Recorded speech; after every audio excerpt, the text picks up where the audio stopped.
Boom. Okay. Bang, baby. We are live. Hello and welcome to the show. It's What's Left Sports, week 2. Eek. Ew. NFL predictions. We got some news stories. Obviously, we all know what the news stories are. I should say Yeah, we this only got news one. news story. Um, Yeah. and yeah.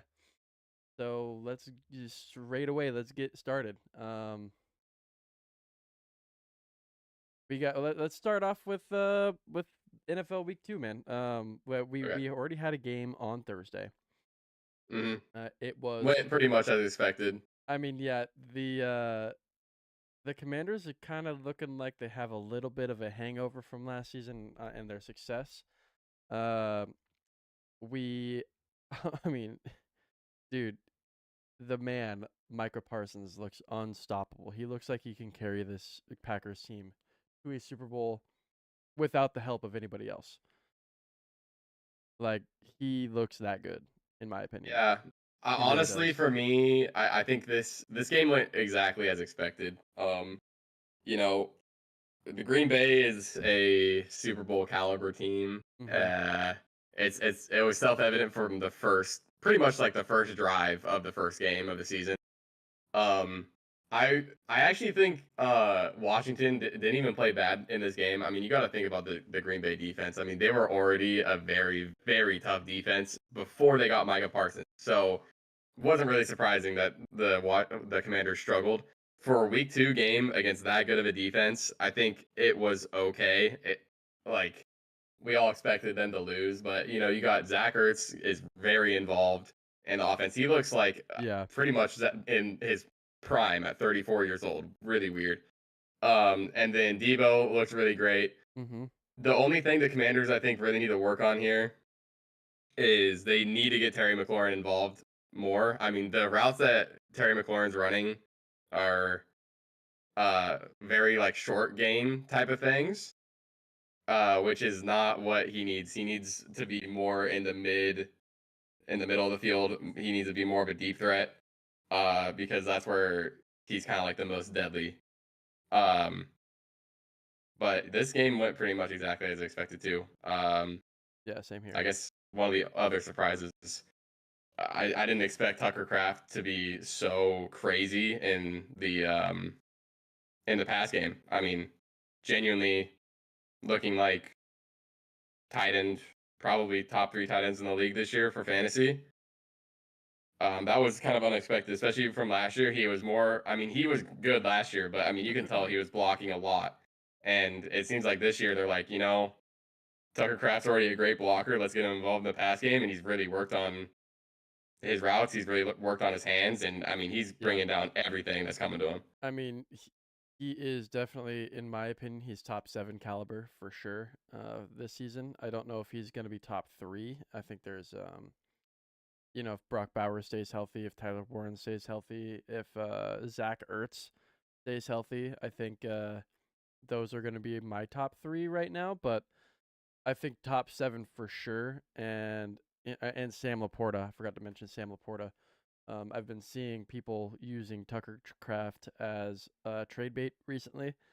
Well, not really trade bait, but just for trade. Tucker Craft for a tight end and a upside player. Like I've been seeing Tucker Craft for like Sam Laporta and Tyreek Hill, and I think I'll take that all day long, just off of the chance that Yeah. Tyreek Hill has either gets traded or the offense figures it out. I mean, um, but regardless, yeah, Tucker Craft has been amazing, and like you said, he was good last year, but you didn't really see this coming this year because you don't expect Josh Jacobs' workload to go down, but it seems like it has. One thing I've been frustrated with the Packers though is that Matthew Golden hasn't been targeted at all, and he's Yeah. he's gotten handoffs, but Matthew Golden, if you look at his tape from college, if you look at his Texas tape, he is way better than the Dante. Wait, is Dontavion Wicks even still there? Is he even playing? I don't Yeah. even know. Wicks is playing. Yes. Yeah. So Wicks is still there. he in my opinion is better than Wicks. He's better than Jaden Reed. I mean, and Jaden Reed's getting targeted. I just don't know if it's a trust thing between Jordan Love and Matthew Golden, or what it might be. But he was over 2 on any receptions that he or any targets that he had this week, and he was also given 2 handoffs, which was I found was interesting. But yeah, Yeah, one of the things I want to bring up on this is so Matthew Golden got 2 targets, and hmm one of the targets, I mean, he was wide open and loved it, and it was probably going to be a touchdown. So yeah, don't be too worried about it. This happened last year with Kansas City with Xavier Worthy. I mean, they just weren't connecting. Patrick Mahomes and Xavier were not connecting on the deep ball. So a lot of times it just takes a little bit, especially when you have um Green Bay with what they have on offense. I mean, Jordan Love is throwing the ball to literally fucking everybody on that offense. I mean, yeah, shit, you got fucking Heath out there catching balls. Who the fuck is that? I don't know, but he made a great fucking toe tap catch. yeah. One of the best catches I've seen hmm this year. And that's the other thing I want to bring up with Green Bay. I mean, one of the reasons why I'm thinking that, I mean, they're definitely the favorite to make the Super Bowl is when you have the entire pretty much the entire roster, you know, doing something on your team. I mean, there's pretty much nobody on this team that is not getting the ball like at least one time in the game, and that really reminds me of the 2022 Kansas City team where you were getting everybody the ball. I mean, uh, you had the third stringer for I mean, the running backs getting the ball. You had Pacheco getting the ball. You had McKinnon getting the ball. Then you had Justin Watson getting the ball. You had, just freaking everybody on that team was getting at least one ball every time. So it makes it really hard on the defense on like where you need to prioritize because anybody can get the ball any second. That's what I'm seeing from Green Bay right here. yeah, yeah. It's really cool. It's really, really cool to see. It is, and I think that's like the caliber that you need for having a Super Bowl team in today's NFL. Yeah. And Yeah. it's something that you've seen the Chiefs do, for example, really really well in the past. Is they don't ever have one receiver per game unless it's Travis Kelsey that's really popping off. You know, every Yeah. single receiver is getting equal opportunity because in the scheme that you're running, the wide receivers have all. It's not dependent on who's doing the best. It is who is most open on this play. Where is my read? And I'm not talking about where is my Jordan read. I'm talking about where is the read that I'm looking for here. Yeah. You know, and I think that's something that Jordan Love has been doing really well, and it's something that every single Packers quarterback for all of time that is it has done well. Is get through the reads, get through the progression, and if you need to check down, check down. If you need to scramble, scramble. I mean, granted, Aaron Rodgers wasn't the best scrambler, but he would still do it. He still does do it. But I think Jordan Love really took a lot of lessons there, and those 2 years that he sat behind Aaron Rodgers really helped him quite a bit. Yeah. Um, And that's one of the advantages with Green Bay. I mean, a lot of people give them shit for not taking receivers in the first round, but when you're not taking receivers in the first round, when you're waiting till the third round to take receivers, yeah, it really forces your quarterback to be like, okay, I need to like really read this fucking defense and throw hmm the ball to the right place. I can't just stare down my receiver that was my first round pick 2 years ago and just like throw him the ball and see if they can come down with it. You know what I mean? right, Like yeah, they have to make the correct decision on every play, and I think that's what Jordan Love is doing really well right now. I mean, he is really, really impressive in the way he's reading defense these past few games. So, I mean, shit. I mean, it could be their year. I mean, you saw the stat last night probably, but you saw, Aaron Rodgers was 27 when he won a Super Bowl with Green Bay. Brett hmm Favre was too, and now Jordan Love's gonna be 27 when they are in the playoffs. So, yep. yeah, I mean, if the script is real, I mean, the script is scripting. So Script is for we sure can just scripting. see.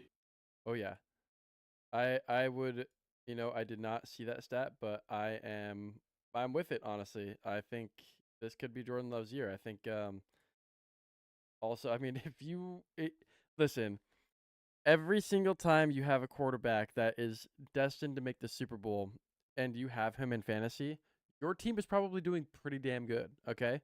Yeah. Go get Jordan Love. He's gonna be cheap if somebody's got him because they're probably not starting him.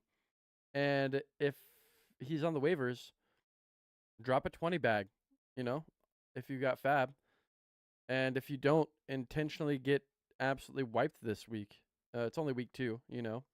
If you're in rolling waivers, intentionally get rolled. Just don't start all your players and get the number 1 waiver position and go get Jordan Love and then win your league. That's not I great mean, advice, but I'm just saying, like, just try to lose. Try to be the worst in your league if you really need a quarterback. And go get Jordan Love. yeah, I'll be trying to trade for Jordan Love. I mean, look, I mean, you can really exploit like the people with that aren't paying attention to the games because what they're seeing right now, I mean, what they're seeing right now is a 16-point game from Love against Detroit, and then a 20-point game from Love versus Washington. So not like the greatest stats ever, but like when you're watching these games, you're like, wow. I mean, he has the potential to really, really pop off these next few weeks. He has Cleveland next week, Dallas the week after, then he has a bye, but then he faces Cincinnati and then Arizona. So I mean, these are not the best defenses in the world, especially up till Cincinnati. Arizona's a little bit of a step up, don't get me wrong. But Cleveland, Dallas, Cincinnati, I mean, you couldn't ask for a better 3-game stretch than that. And he's heating up like really, really hard. I mean, he only completed 19 passes last night, but he almost had 300 yards. So I'd try to go get him. I wouldn't try to like trade like anything super high for him, but if you have a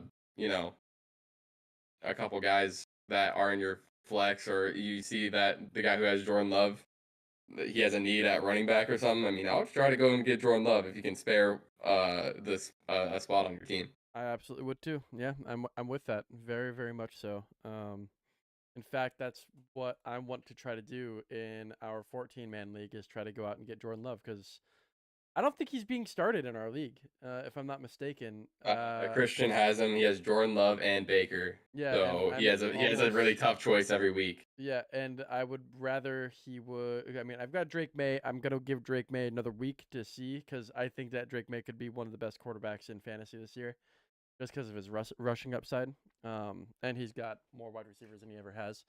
Last week was he did I 15 points is okay against the Raiders, which are turning out to be kind of a surprise team this year. But Maybe.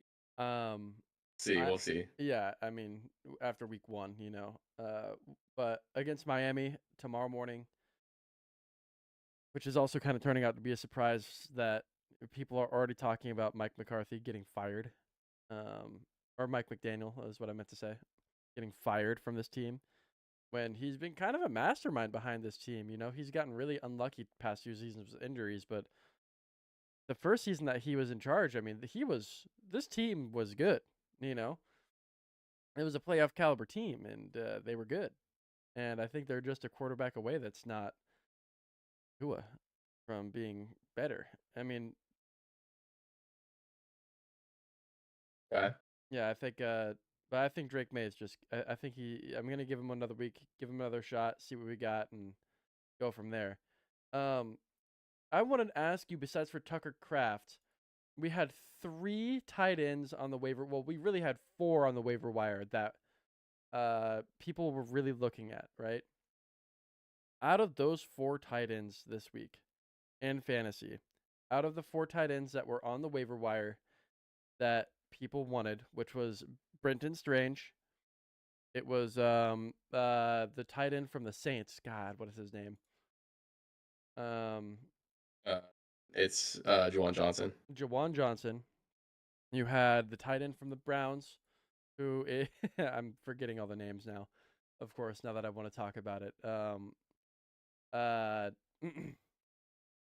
rookie that played in the Wildcats. It's Fanning. Yeah, Fanning. Or we're looking at Jake Tongus. Yeah, so I'm definitely out on Tongus. I'm definitely out on I'm not like a big on Fanning just because um I'm not like massive on Fanning just because we kind of know like Njoku is still very good Mm-hmm. and he's still got work against Cincinnati. I still think that, especially with Joe Flacco at QB, I still think that Njoku is going to be the guy for Flacco. I mean, he was the guy when Flacco was there before. Yeah. So I'm still not big on Fanning. I would still I don't know. I would hold off on that. Because Njoku is still their top guy. Um Gotcha. Brenton Strange is interesting. With Evan Ingram gone, I think Brenton Strange would probably be the guy that I would go for if I did a tight end like really bad. Yep, that's kind of what I'm thinking as well, to be honest with you. Yeah. Yeah, because Jacksonville kind of actually they look better than I expected them to Mm-hmm. this year. So I would probably just go on the upside of Brenton Strange is going to be the number one target there on an offense that's looking like a lot different than last year. So I'll probably go with Brenton Strange on that. Yeah. I'm not really interested in the other guys too much. The only reason I am kind of interested in Juwan Johnson, if you're desperate, is because he had 11 targets on an Yeah, that's offense wild. that has really, I mean, other than Chris They have to pass a Olave, lot. they're always going to be in a negative game script. They It doesn't feel like their wide receivers can get open, you know. It really doesn't. I mean, Chris Olave and Rashid Shaheed, they're great players, but it just felt like they weren't open ever. And Juwan Rashisha, Johnson was. he can get open, but can the quarterback in the ball? That's Like what I'm that's the saying. thing. Yeah, and I Yeah, mean, he had 9 targets last week, and Chris Olave had 13 targets. Like a lot. it's a lot.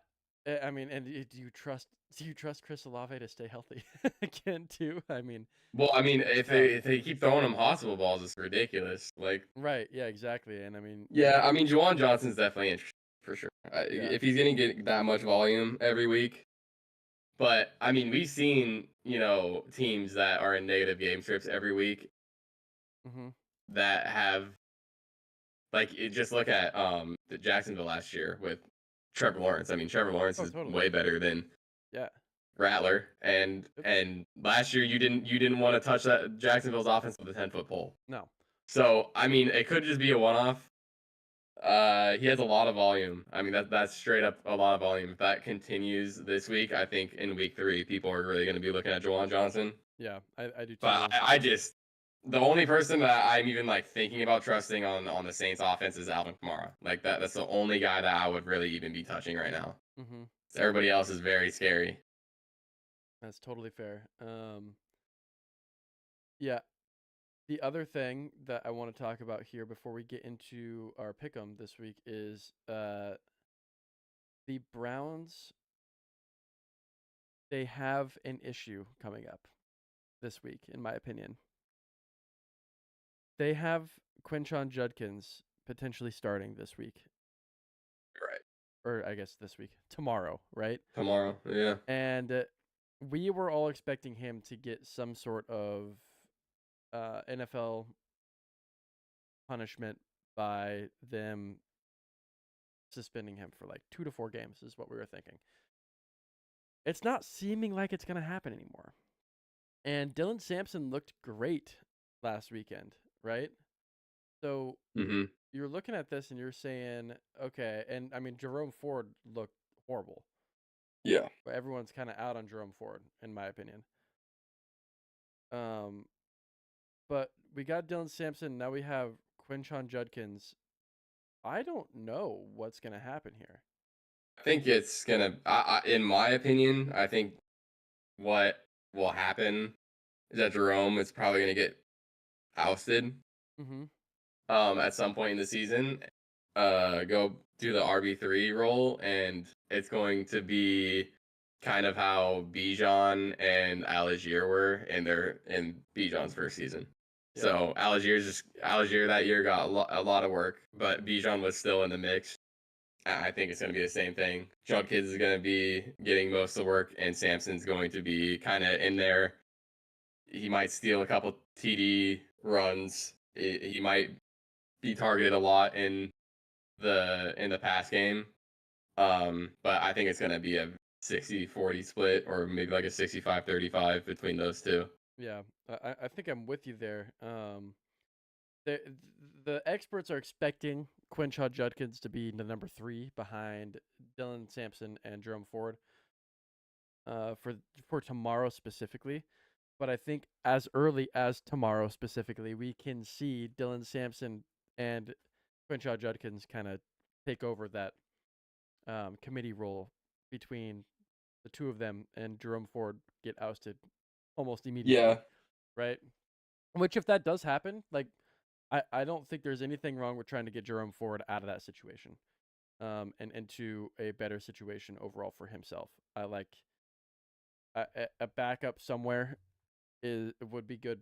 I feel like that's where he's thrived, and that's where he can potentially still thrive. I don't know where that might be, but I mean, you look at teams like the Indianapolis Colts. They don't Yeah, really have a that's solid literally backup. that's literally the exact thing I was thinking too. You look at Yeah. I mean, it's kind of tough for the Browns to do this, in my opinion. But if they traded him to the Cincinnati Bengals, the Bengals don't really have a solid backup for Chase Yeah. Brown. Yeah, I mean they have P Ryan, but he's more like the I don't know. Samaje Perine is kind of their passing back, right? He's a Yeah. receiving back. He's not really a backup running back. Whereas Yeah. Jerome Ford is a true backup running back, whether it's receiving or rushing. Let's see. I think there's one more team that I would like to mention in that. But at the moment, I'm not thinking straight. Oh, if Jadon Blue stays injured in Dallas, I think Dallas could be a good spot for that as Yeah. well. And if this fuck it, I'll throw the LA Rams out there. And I know they got Blake Corum. But if Kyron Williams goes down, they're really gonna need somebody that has that same legwork that Kyron Williams does, and we've seen what Jerome Ford can do in the past. I think that could be. Yeah, I think it's gonna be tough because we haven't really seen a lot from Blake Corum, but No, we haven't. I do expect if Kyron Williams goes down that Blake Corum is going to pop off. Yeah. Because from all accounts, he is very he's a very exciting player to watch, but he just hasn't really gotten an opportunity because Kyron Williams is so good. Yeah. Yep, I'm with you. All right. So I just need to go over my last week. I just want to do my let's do the last little week's pick 'em sheet. first. Yeah. Cause I was almost the Falcons game. Okay, I told you that this game was going to be closer than people thought, and I'm just saying that call on the Drake London touchdown, that was reversed. I don't know. They did not have, or I guess it wasn't reversed. They called it incomplete, but the NFL has so many cameras in watching what is happening. They did not have angle on the ball on that Drake London apparently drop. I think he caught it, and they did not have, and they had to go with the signal on the field because they didn't have an angle on it. But I just couldn't believe that they didn't have an angle on it. I was baffled. There's 4 dudes with a camera, literally staring right at Drake London when that happened, and they didn't have a single angle on it. I was baffled. Because I'm 90% sure he caught that ball. And that would have gave him the lead, and they probably would have won the game off of that. So that one was a strange one to me. But I guess they lost, so I'll take the L on that one. But I was fucking pissed because I almost called this game. I knew it was 82% to 18%. I was like, no freaking way. Yeah. There's no way it's going to be that much of a fucking blowout. Just not. And then the Bengals almost fucking lost. That would have made me laugh so hard. Oh, dude, same. Their defense looked horrible, just absolutely horrible. Yeah. I got the Dolphins completely wrong. I mean, they looked so bad. Panthers also looked horrible. And then I was right on the Raiders though. That's good. Uh, uh, Uh, let's go over this one at a time, right? So we had the Bengal, or I guess the ones that we would start with was the Buccaneers versus the Falcons here, yeah. right? Um, this was a close game. I didn't expect it to be this close, to be honest with you. But the Buccaneers ended up taking it, and Michael Penix looked good. The whole team Michael looked Penix looks good. good. I think Um, everybody. I honestly think everybody from both teams looked really good in this game. yeah, man. Like, It's this those are two really scary teams in the NFC South that yeah. have a chance at making it this year. And Kyle Pitts being the surprise of this week there. I won him on all my fantasy teams, and I had him in all of my fantasy, like, I had him in all of my mock drafts, and I didn't pick him in a single one of them because I didn't trust it.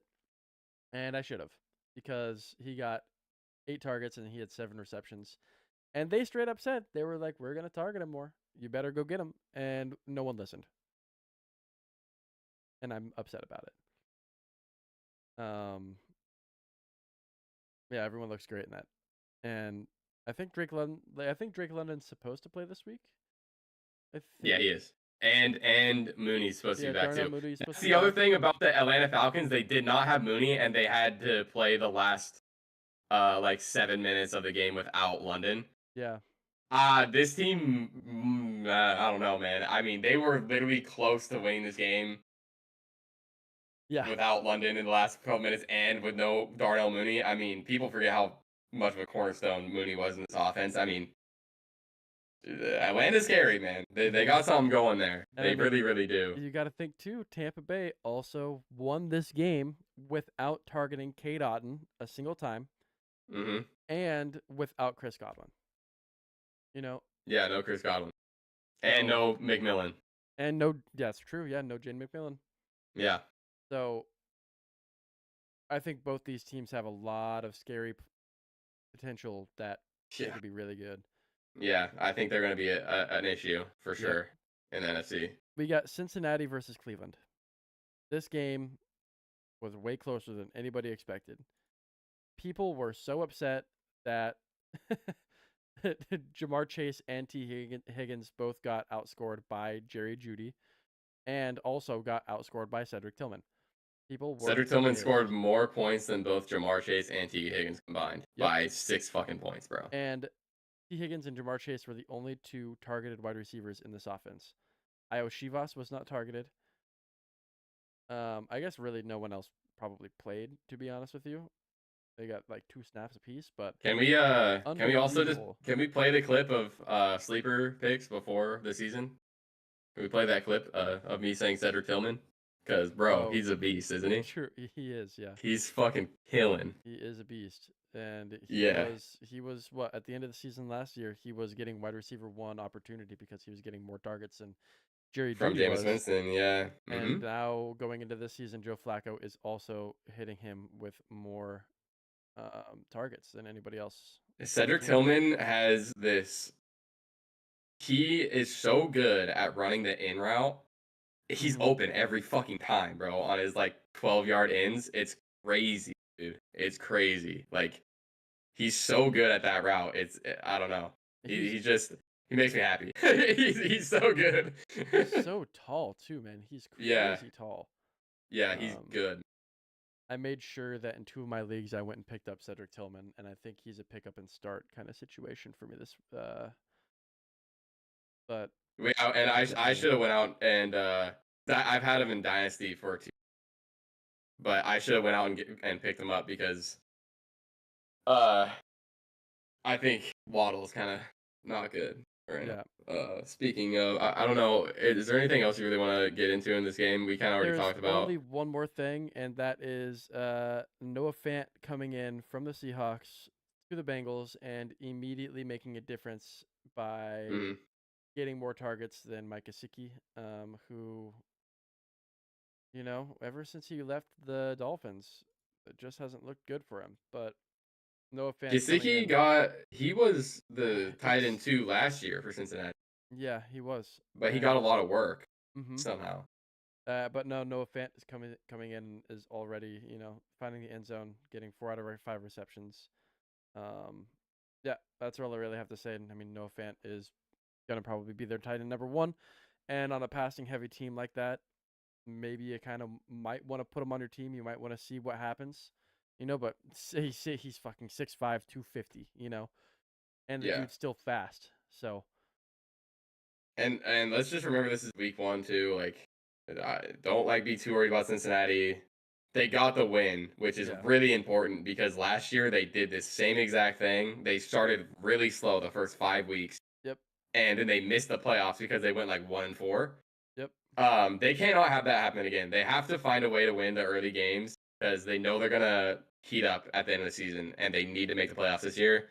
Because yeah. if they don't make the playoffs this year, they will be the laughing stock of the NFL again, I which mean, is not like good for. I don't think it's good for football to have Jamar Chase and T Higgins and Joe Burrow not make the playoffs. I agree. I think that's absolutely correct. But if they don't make the playoffs, it's their own fault for having such a dog shit defense, and that's just facts, in my opinion. Yeah, I mean, I'm totally with you, but like this game was, I mean, it was not on.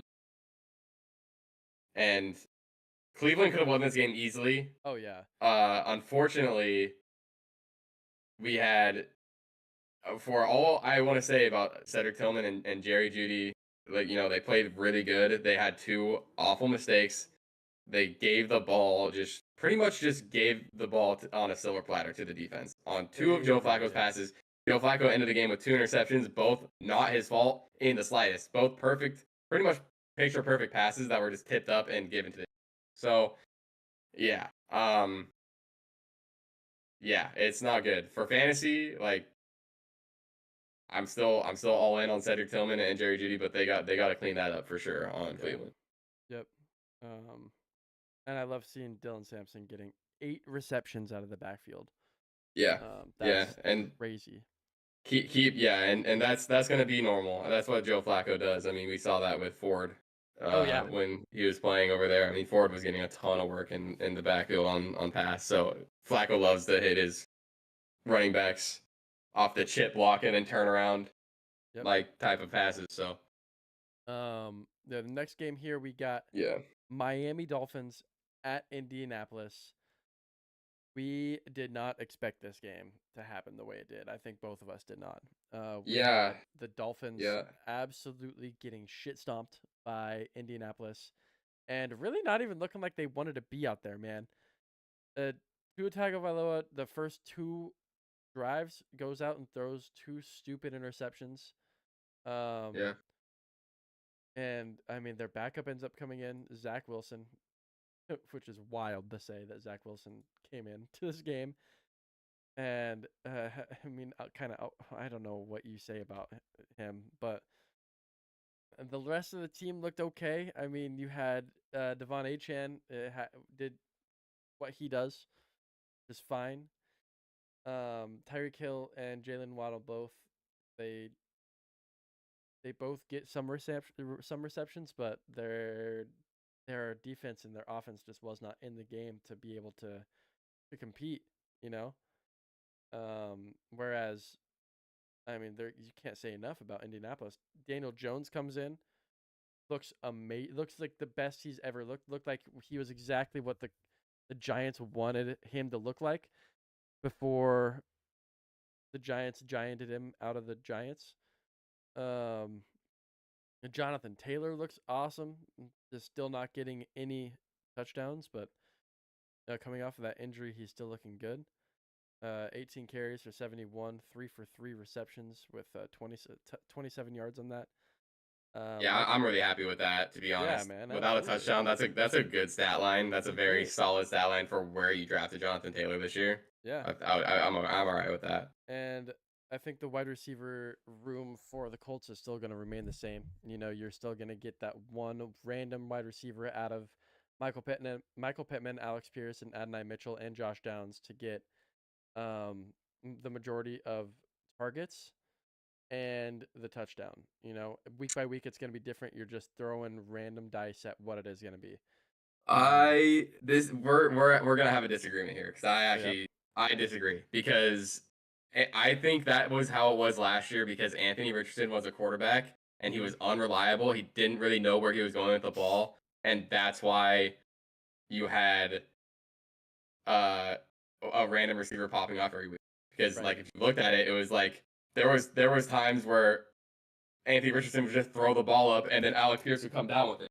Yeah. Yeah. This Yeah. this looks like a completely different Indianapolis offense. It looks way more scheme, way more planned out, way like there's more of a read. And I really think that in Indianapolis is like, okay, like Michael Pittman, I mean, he was our guy before Richardson came in. Hmm. He's only 27 years old. He's still a great receiver. He's the one, in my opinion. It doesn't mean I don't think that I really think their wide receiver core is great with Yeah. Josh Downs, Adonai, and Alec Pierce. Hmm. But I mean, I think Michael Pittman, he's been there for a long time. He's their most reliable receiver, and now that they have a Daniel Jones that can actually deal the ball, uh, well, I think that Michael Pittman is going to be their guy. Yeah. I mean, you And have some good points there, especially um, the fact that he's been there for so long, and he hasn't yeah, gotten this kind of work until now. hmm It makes yeah, sense. yeah. I mean, we even saw it under Flacco. He was getting a lot more work when Flacco was uh, under center. So I mean, I'm really excited after seeing this that Daniel Jones is, you know, it actually looks like he might have a place in Indianapolis. Like Right. he's actually playing really good. Yeah. Um, Well, because I think you also like it was looking bad in New York for a while. there's one thing I think that you might be leaving out here, especially in relation to like why Michael Pittman had so much success in week 1. And I mean, first and foremost, uh who's the corner that they just traded away, and Minka Fitzpatrick is now back in Miami. Um hmm uh why am I forgetting his name? Jalen Jalen Ramsey. thank you. Um he's gone. And I mean, he's a lockdown X Factor corner. But Yeah, also, Tyler Warren is he's not the same as Jonnu Smith was last year for this or sorry, that's the wrong team. Tyler Warren is a straight up out of the 3-point stance tight end that you have to worry about with linebackers, right? yeah. And if you can't get him covered by a linebacker, then you have to go into either a nickel or a dime situation on your defense, right? Which is already going to leave an extra You can't DB put a out of linebacker on him. coverage. It's just not You gonna happen. cannot. No. So you're gonna be running a DB down because you're going to have a DB always on the tight end, right? Which opens up a lot of space for Michael Pittman or for I mean it's probably Yeah, gonna open up to being in man coverage, or you're gonna be running zone busters. And if you're running zone busters, your primary receiver being the zone buster, that's I think why a lot of this happened too, because Tyler Warren's throwing a wrench in the system. You know what I mean? Against these defenses. So I definitely think making it easier for Daniel for sure. yeah, I think so too.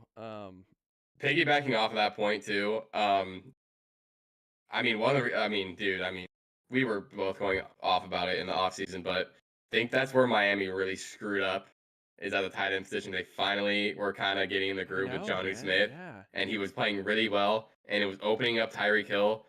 Tyreek Hill and Jonnu Smith were opening each other up so well because Tyreek Hill would, have to clear, people have to cover Tyreek Hill down the field, so he would clear out all the DBs, and then you'd have Jonnu Smith in the seam wide open. yeah. So look, I have nothing against Tanner Connor for Miami, their new tight end, but I mean, it just doesn't seem like he has the juice that Jonnu did on Miami, and it's gonna make it a lot harder to find the receivers when you have a tight end that's not really a threat, and that's where I think things can kind of shift with Miami. Like they might be in the market for a tight end right now, They should be in the and market for a they tight need to end. go get Cole Kmet, please, bro, please. I mean, Cole Kmet. Somebody go get Cole Kmet. My God, I've been saying it for 2 years. This guy is way too good to just be sitting as a second stringer to Colston Loveland. Yeah. Somebody go get him. Did we see the one-handed catch that he made the other night? My God. And the Bears suck. The Bears are not going to give him the opportunity that he needs, in my opinion. Genuinely, really he needs another opportunity. He's only like 26, dude. Yeah, like this is ridiculous that he has been on the bench for 2 years. Unbelievable I mean, by the Cole Bears. Kmet is definitely better than Tanner Connor. He's definitely better than Julian Hill, and he's already proven that he's better than Greg Dulcich. Enough said. Like, I don't know where did Cole Kmet fuck every coach's wives? Like who did this man wrong? I don't understand, bro. I don't get it. Yeah. He does not get the love he deserves, bro. Cole Kmet fucked me in fantasy for 2 years, straight up. When he was on Connor's team, couldn't believe how much work that guy was getting on the Bears, and now the past 2 years it's been like just straight up crickets. It's unbelievable. I don't understand it. You know what has to happen, right? You have to drop him from all your fantasy teams that you have, and then he will. Everybody drop Cole Kmet. He will make. Just you. He's not even on it. I don't have him. Oh, you don't have him. Never mind. No, I don't. It's just. Right. Yeah, I don't know. I really feel for the dude because he's just like not getting any work. He needs to go to a team that'll give him freaking work, please. Yeah, I think I think we're gonna see maybe that if Tua doesn't perform again this week again, that we're gonna see Zach Wilson come out and maybe do even more than he did last game. Jesus Christ! Wow, that's wild, crazy. I mean, all right, I'll yeah. You know, I wouldn't be surprised, but like it's just crazy that it's gone to that point. I know. And no one expected this either. I mean, people were expecting the Dolphins to actually like maybe be kind of competitive this season, you know? Yeah. And in week 1, this could be overreaction, but you know, definitely. It's not. I mean, if you watch that game, it's like even if what is heating up to the Dolphins, that was like that. Like what does heating up look like? Getting maybe 20 points. I know. I think scoring. I think maybe having a touchdown pass from your starting quarterback. I don't know. Let's go to Carolina. I think one last thing too here. This kind of encompasses the whole NFL, but also is very specific for the Dolphins here. Because the reason that Jonnu Smith got traded is because he was demanding to have a more lucrative contract. You know, he wanted more from the Dolphins. And the Dolphins didn't value him like that, even though he had 9 touchdowns in the last 9 games of their season, giving them an opportunity to get into the wild card, which they obviously missed out on, but still. Fourth best tight end regular season last year. And they were like, and they said, we're not going to pay you. No, and I think this is where the whole of the NFL is going toward. You have to have a good tight end. You have to have a good tight end. You have to be successful. Because it completely fucks it completely fucks how good running too high safety is. I mean, it just completely fucks the defense no matter what. Absolutely. But when you can't play too high safety and you can't put a linebacker on your tight end, it really makes it hard for the defenses to do anything. Yeah. Okay. And I know like the too high safety, like not all teams are running too high safety all the time, but they're running it enough to where it's really hard to read a defense. Yeah. So, all right. You start off with this Carolina-Jacksonville game. I have to get up and grab a water real fast. My mouth is dry. Yeah, okay. So, I guess I mean, look, a lot of you are in the same position that I am in watching this game. Well, I thought Carolina was going to come out and actually be a little bit better. Actually, a lot of it better than because they ended off last season on a hot streak. They looked really good in every game they played, even the ones that they lost. So to come out like this was really surprising. But a lot of people are in the same boat as I am in with Jacksonville because a lot of you guys had Travis Etienne on your roster last year, and he did you so freaking dirty that you were like, I'm never going to pick this guy up again. I was in that group. and now he's getting 16 carries for 143 yards. Pretty bad, pretty rough, pretty rough. Fun stat Uh, too. This is the second most rushing yards that Travis Etienne has had in an NFL game in his career. His first one came in 2022 against the Denver Broncos, who sucked at that time. He had 24 attempts for 156. So keep just keep that in mind. Crazy. yeah, and so then obviously we have Tank Bigsby. He's gone. He just got traded. So then it looks like Putin might be the next guy up. Let's go. For the secondary, but I mean, it really just solidifies Travis Etienne. I mean, I think, I mean, it kind of sucks for Tank Bigsby, but Travis Etienne getting the start and then also running for 143 yards. I mean, that really pushed the GM to just like trade Tank away.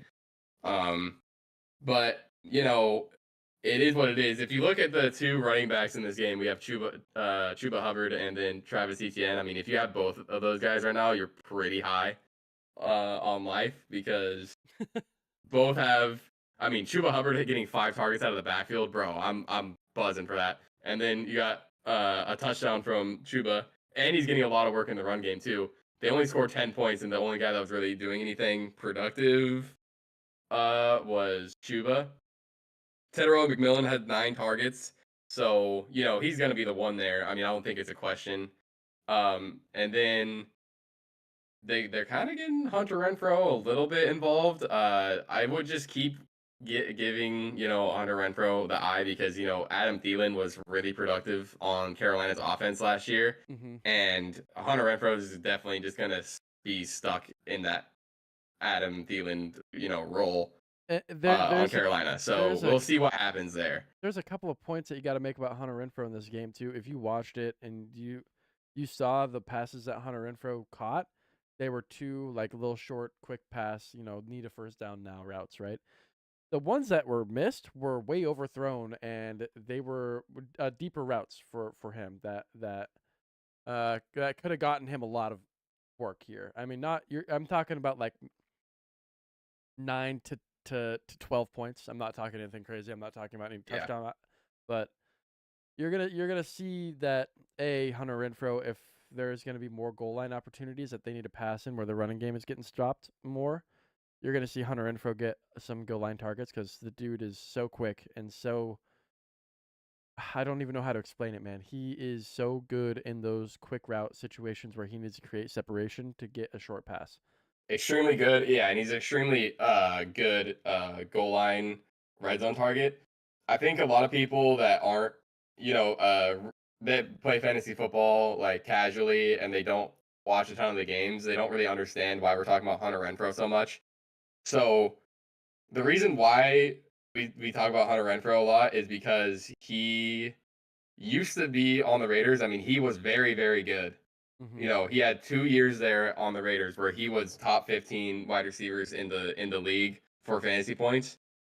The other reason is we just had we just saw some clips of interviews that were coming out where DBs were talking about the hardest receivers to guard, and like a very large amount of them were saying, "Have you ever covered Hunter Renfrow? It's practically impossible."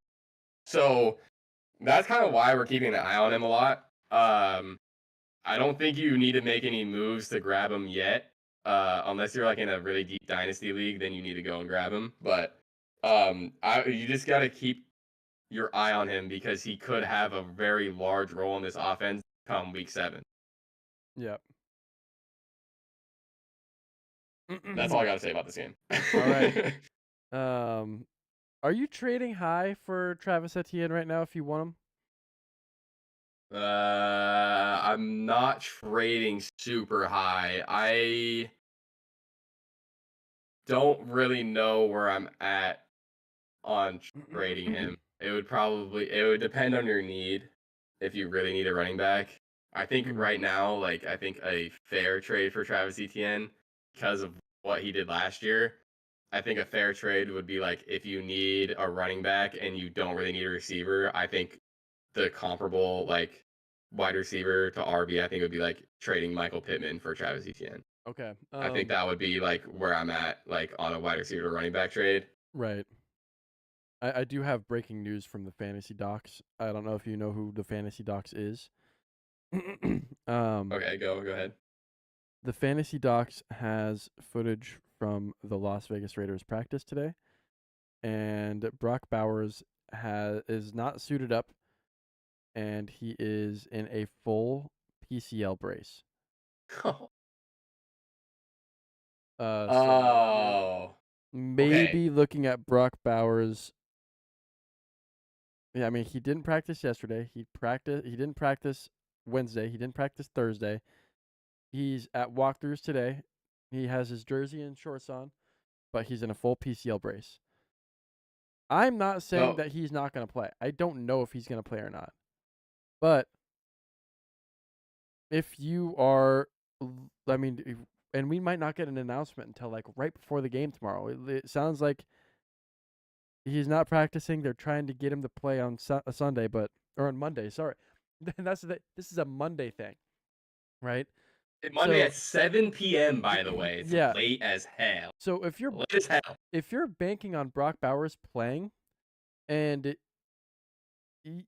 I mean, and you're gonna miss out on literally every single bit of tight end play for the weekend, and you're then at 5 p.m. on Monday night seeing that he's out, you have to go pick up Mayer. But at the same time, you have to do it now. You have to do it right now. Exactly. You have to go do it right now, because imagine you're playing and you have the situation still, and then the person you're playing goes and picks up Mayer, so you get a 0, right? Because that's the strategy. That should be the strategy, at least. So yeah, don't bank on Brock Bowers playing. This is a really nasty injury that you do not want to be a part of. Yeah, there's a couple other injuries out there that we've already gotten announcements that people are out, but yeah, this is not looking good for Brock Bowers right now. And if it gets worse, this is looking bad for him to even finish the season, let alone play in week 3, right? So, just a little breaking news, and also going into from that breaking news into the Raiders. We got the Raiders versus New England here. Raiders take this game 20-13, and Geno Smith looked good, man. He looked really good. He made that one interception was a bad throw, but everything else looked really great. But even then, it was tipped, and he had how many tip drills did he have last year that were intercepted? Yeah. Right. Yeah. It's just, I mean, yeah, it's a curse of Geno, but at the same time, it's I think it's fine. I think it's fine. Yeah, Geno Smith played well. Ashton Jeanty, people were so upset that I don't know why they're upset. Are they upset because he only had 38 yards? Or, I mean, he still got a touchdown. I don't get it. Here's the thing. I mean, I'm really glad that he scored the touchdown, because I was kind of banking on him getting like 13 to 14 points. Here's the thing. Every team for the first few weeks knows that Ashton Jeanty is a complete insane threat on the ground. They're going to make Geno prove it. Exactly. Yeah. Geno proved it in this game, okay? And it's going to open up for Ashton. Geno just needs to keep killing the defense for loading the box and trying to stop Geno. Yep. As long as he keeps playing like this, defense will have to back off, and they will have to respect Geno, which will open up the run game for Jeanty.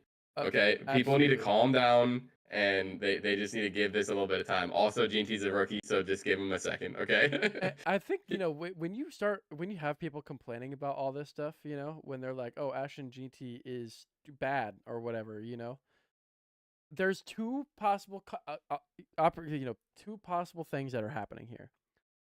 Possibility number 1, Your name is. Oh shit! Now I'm gonna forget his name. He he used to be the Friday Night Lights guy for KGW in Portland. Now, Colin Cowherd. There we go. You are Colin Cowherd, and you need clicks. Okay, so you are saying that Ashton Jeanty is the worst number 2 pick overall, blah blah blah, because this one game is gonna prove this. Or B, you don't know ball. And I think a lot of it is like people don't know ball. That's why they are worried that Ashton Jeanty is, a horrible pick, all these things. Because you are 100% correct in saying that these teams are going to make Geno Smith prove it that the passing game is there. Because that is all we're looking out for is the run game. And this is not, this defense that they just played against New England. This New England defense is not something to just sit there and be like, oh, they're bad. No, they're not. Mike Vrabel is a great coach, great defensive coach too. And now he's back where it all began, trying to prove himself that he is a better coach than Bill Belichick, which we all know that he wants to do, right? So I think you're absolutely correct about that. Any defensive coordinator would look at like, okay, so you got Ashton Jeanty, coming in first round pick, unbelievable at Boise State, and then when you're game planning for the Raiders, you're like, okay, Ashton Jeanty, great fucking running back, and then you look at, okay, Jacoby Myers, he's good, he's their one. But then you're like, okay, now who else do they have to throw to? They have Trey Tucker, who? Deontay Thornton? Yep. Jack Beck? Like, you start looking at that, you're like, I'm just going to make him throw the ball. Yep. And, I know Brock Bowers is also, a threat, but it's way harder to stop the run game once this gets going rather than stopping, Brock Bowers or letting some of that go and making Geno, prove that he can fit the ball in. The other thing I'm going to say about this game, too, is even when Brock Bowers was in the game, Michael Mayer was still getting work, and he had 4 catches for 38 yards. If Brock Bowers is not playing this game, the game plan for the Raiders is not going to change that much. They're still going to have design plays to the tight end. So, I would expect Mayer to get at least 50 yards in the receiving game if he's playing. I think there's a really important thing to bring up here too. If Brock Bowers is not playing, excuse me. Sorry. The Raiders are playing the Chargers this week, right? Now the Chargers this past year, it wasn't this past year. It was the year before. This Chargers defense is relatively the same as that it has been for a while now, right? Am I correct in saying that? Yeah, I'd say so. Was it really 2022? Oh, it was. Okay, never mind. Well, it could be pretty different since 2022 in all honesty, but the last time Geno Smith played the Chargers was in 2022. And the Chargers defense allowed against Seattle, they allowed 37 points. They sacked the Geno Smith twice. They got 1 interception. And they allowed 404 yards. And they had 6 TFLs, right? Mm. And that game ended in hold on. And I think, there's a lot of different stuff that's happened since then, right? But that game was 37-23. The Seahawks took it.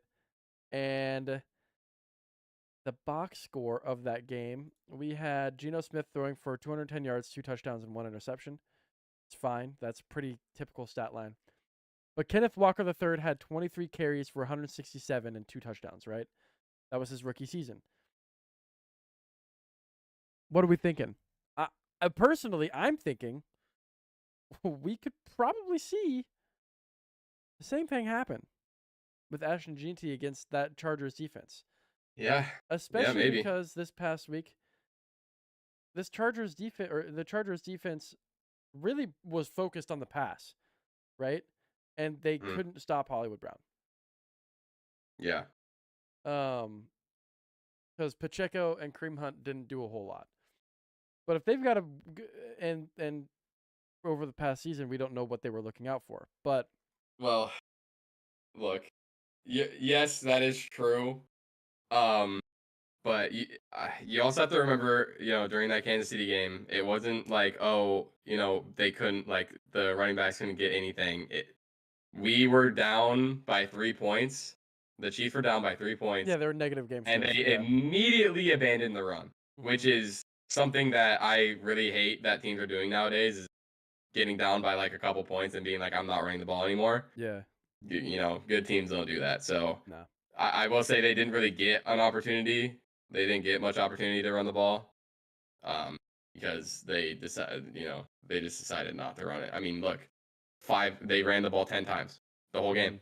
Mm-hmm. I mean, Yeah. so I think we'll see on that. I do think you're right, though, that G&T is going to have a lot better game against the Chargers. Yeah. I want to talk about the other side of this game real fast too, a little bit. Drake May, he was 30 for 46. I mean, already just having 46 attempts is crazy in a game. He also threw an interception, and he had 11 yards on 4 carries. And he had a fumble. So you look at his stat line, or you look at how many points he had, and you're like, oh man, he had wow. But in reality, he lost another 5 points, so he could have had a 20-point game easily. Mm-hmm. Which is it's I don't know. It's tough for me because you want I did all this work in the offseason, and I'm like, Drake May and Dak Prescott are going to be my quarterbacks in my leagues this year, and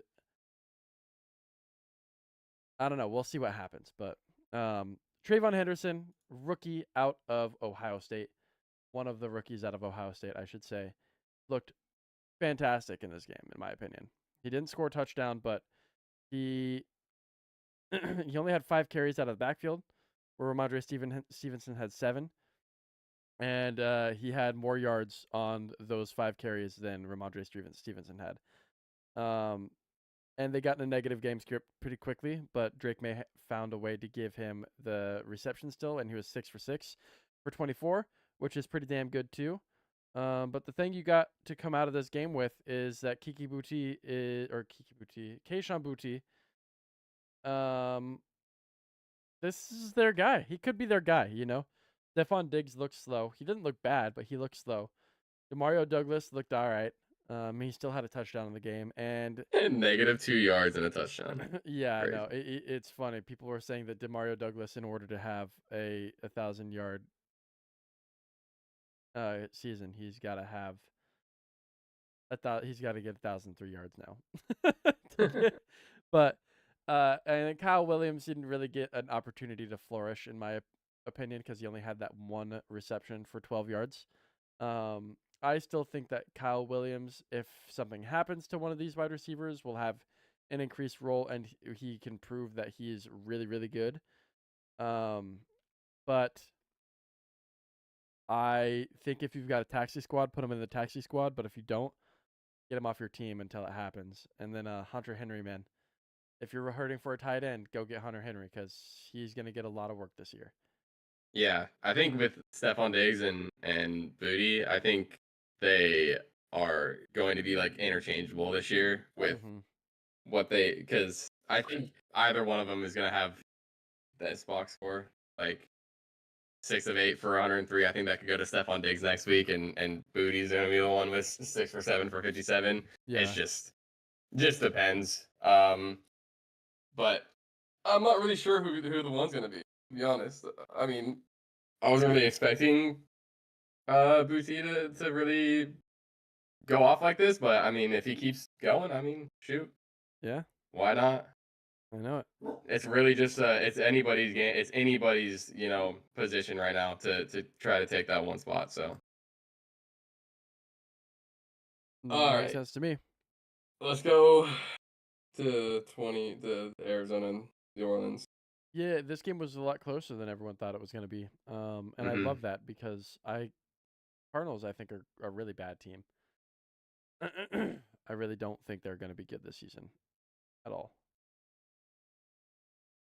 But Yeah, I'm not really sure. I just don't Yeah, think it's their week defense one, is there. so Like it's hard to. I think yeah, their offense is good, but I just don't think their defense is going to hold up.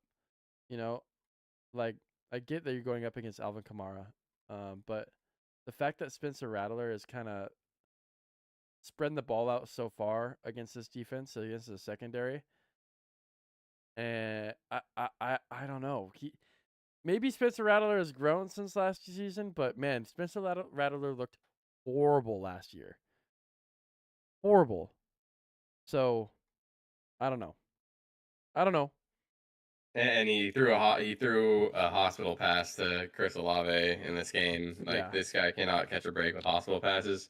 he cannot. I don't really have much to say about this game. The only thing that I could say coming out of this game is that you pretty much know Alvin Kamara Hmm. is going to be the guy in New Orleans, and um, there is a little bit of some questions with between Trey Benson and James Conner. I Trey Benson looked really great. You know, he had 8 carries for 69 yards. I think one of them came off of a breakaway though.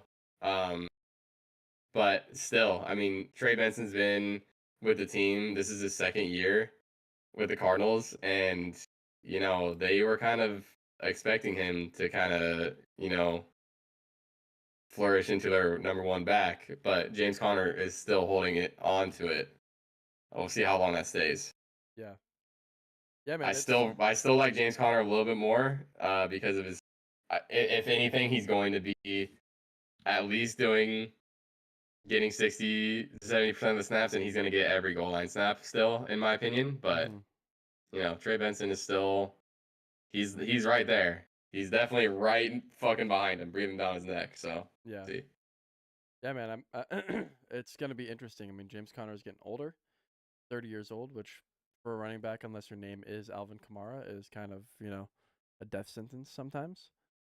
But he's still a power back. He's gonna get the goal line opportunity no matter where Trey Benson is getting his opportunity. This is kind of reminding me of. This is kind of reminding me of kind of how oh uh the Tampa Bay Buccaneers were last year at the beginning of the season with Bucky Irving, right?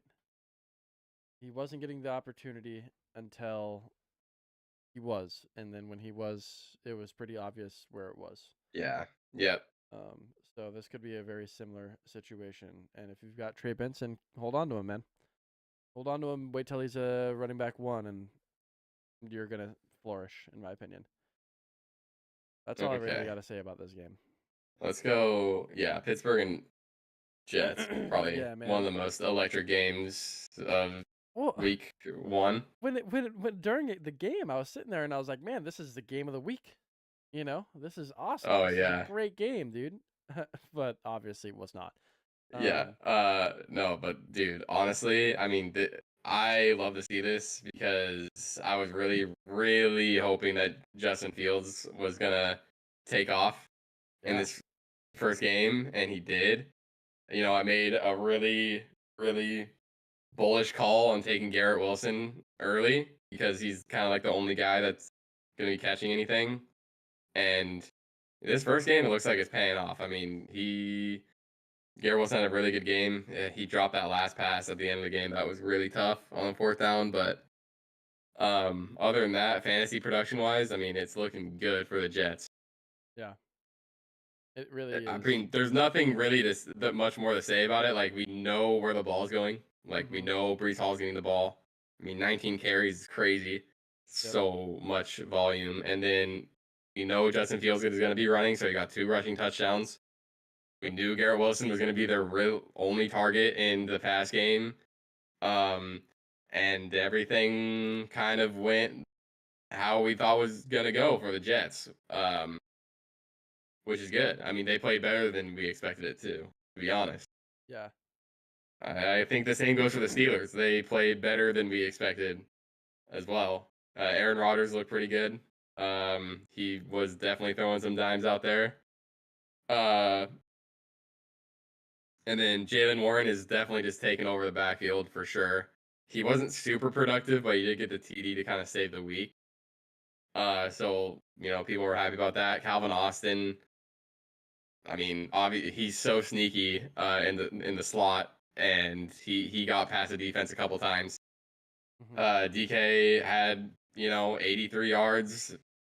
Like Jonnu Smith had a touchdown, so everybody kind of ate in this game. There wasn't really anybody that didn't eat. So the thing I gotta say about this is just like, leave it to Aaron Rodgers to go to a new team and find some tall white dude with long hair that he falls in love with to throw the ball to. And in this case, it's been Rowanek. Like, I don't know. I fucking hate Aaron Rodgers so much. He's such a. it's so obvious like where he is and where he lies with everything. It's ridiculous, but yeah, everyone did kind of eat, and I think he, regardless of DK Metcalf being the obvious number one receiver in Pittsburgh, which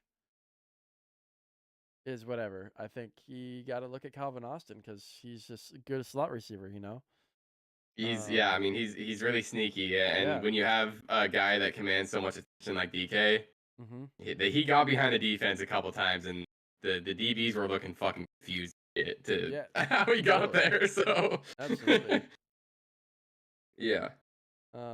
This game was fun.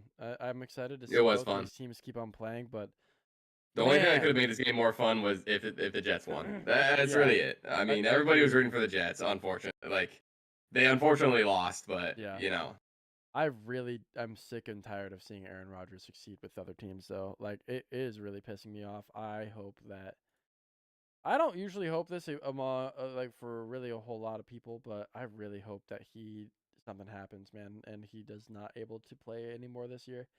He's got to retire. Damn. Like I really don't like him, man. I really don't like him.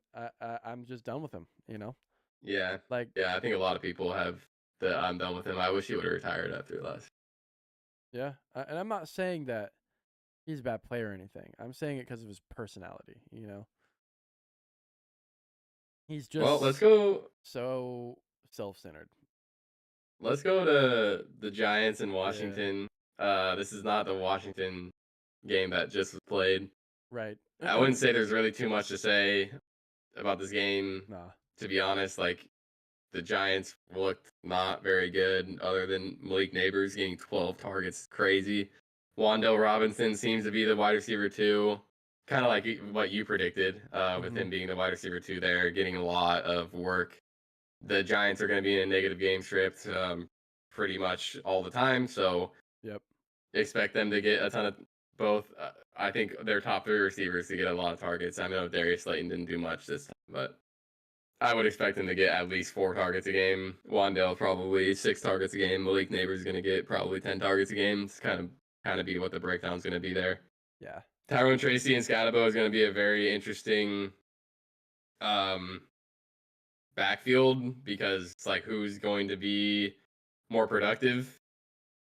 I really couldn't say at this point. I mean, Scatabo had -3 yards, but dude was, I mean, he would get the ball and there would be 5 dudes on him already, and he was breaking a ton of tackles. He looked really tough back there, but he didn't have a chance to do anything. Tyrone Tracy was kind of the same thing. I mean, the Giants just don't look good. Yeah. They have no time. I mean, there's just no push on the offensive line, like, whatsoever. As for Washington, to me, Jaden Daniels is obviously going to be a great quarterback this year. We know what happened on Thursday, so Krosky Merritt's going to take over the backfield. We just got news about 2 hours ago that Austin Eckler will not be back this season off of Achilles tear. So just sad. like the worst thing ever. Because I think it's probably his second to last or last year without injury. So yeah, I mean, it's a really tough one to say that if he's gonna be back in the NFL. Yeah, which sucks for him because I really think Austin Eckler's a great player. I do too.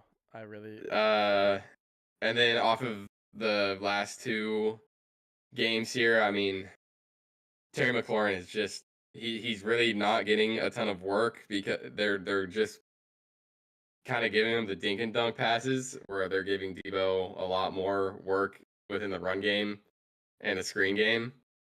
Um, I did not expect that. I expected Terry McLaurin to get a little bit more work than Debo, but it just hasn't connected yet. I think part of it is because Terry was like not with the team for so long while they're under contract negotiation. So Yeah. Jaden Daniels and him are kind of rusty with each other. We'll see how that plays out. Zach Ertz is definitely having a prime Zach Ertz season. I have no idea where this came from, but Zach Ertz is definitely somebody that you're going to want to try to trade for at this point.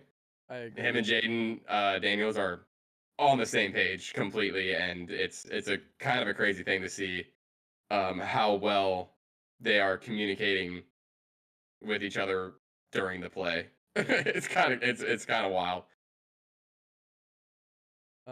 You know, there's there's two things about this game that I think we're gonna see.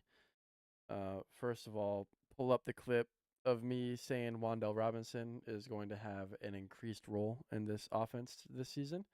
Because it's already being proven to be so. He had more receptions than Malik Neighbors. Obviously, not as many targets, but yeah. Wan'Dale Robinson, he's a good receiver, man. Very, very good receiver. And secondly, Jackson Dart's gonna end up starting, man. It's looking like that's gonna.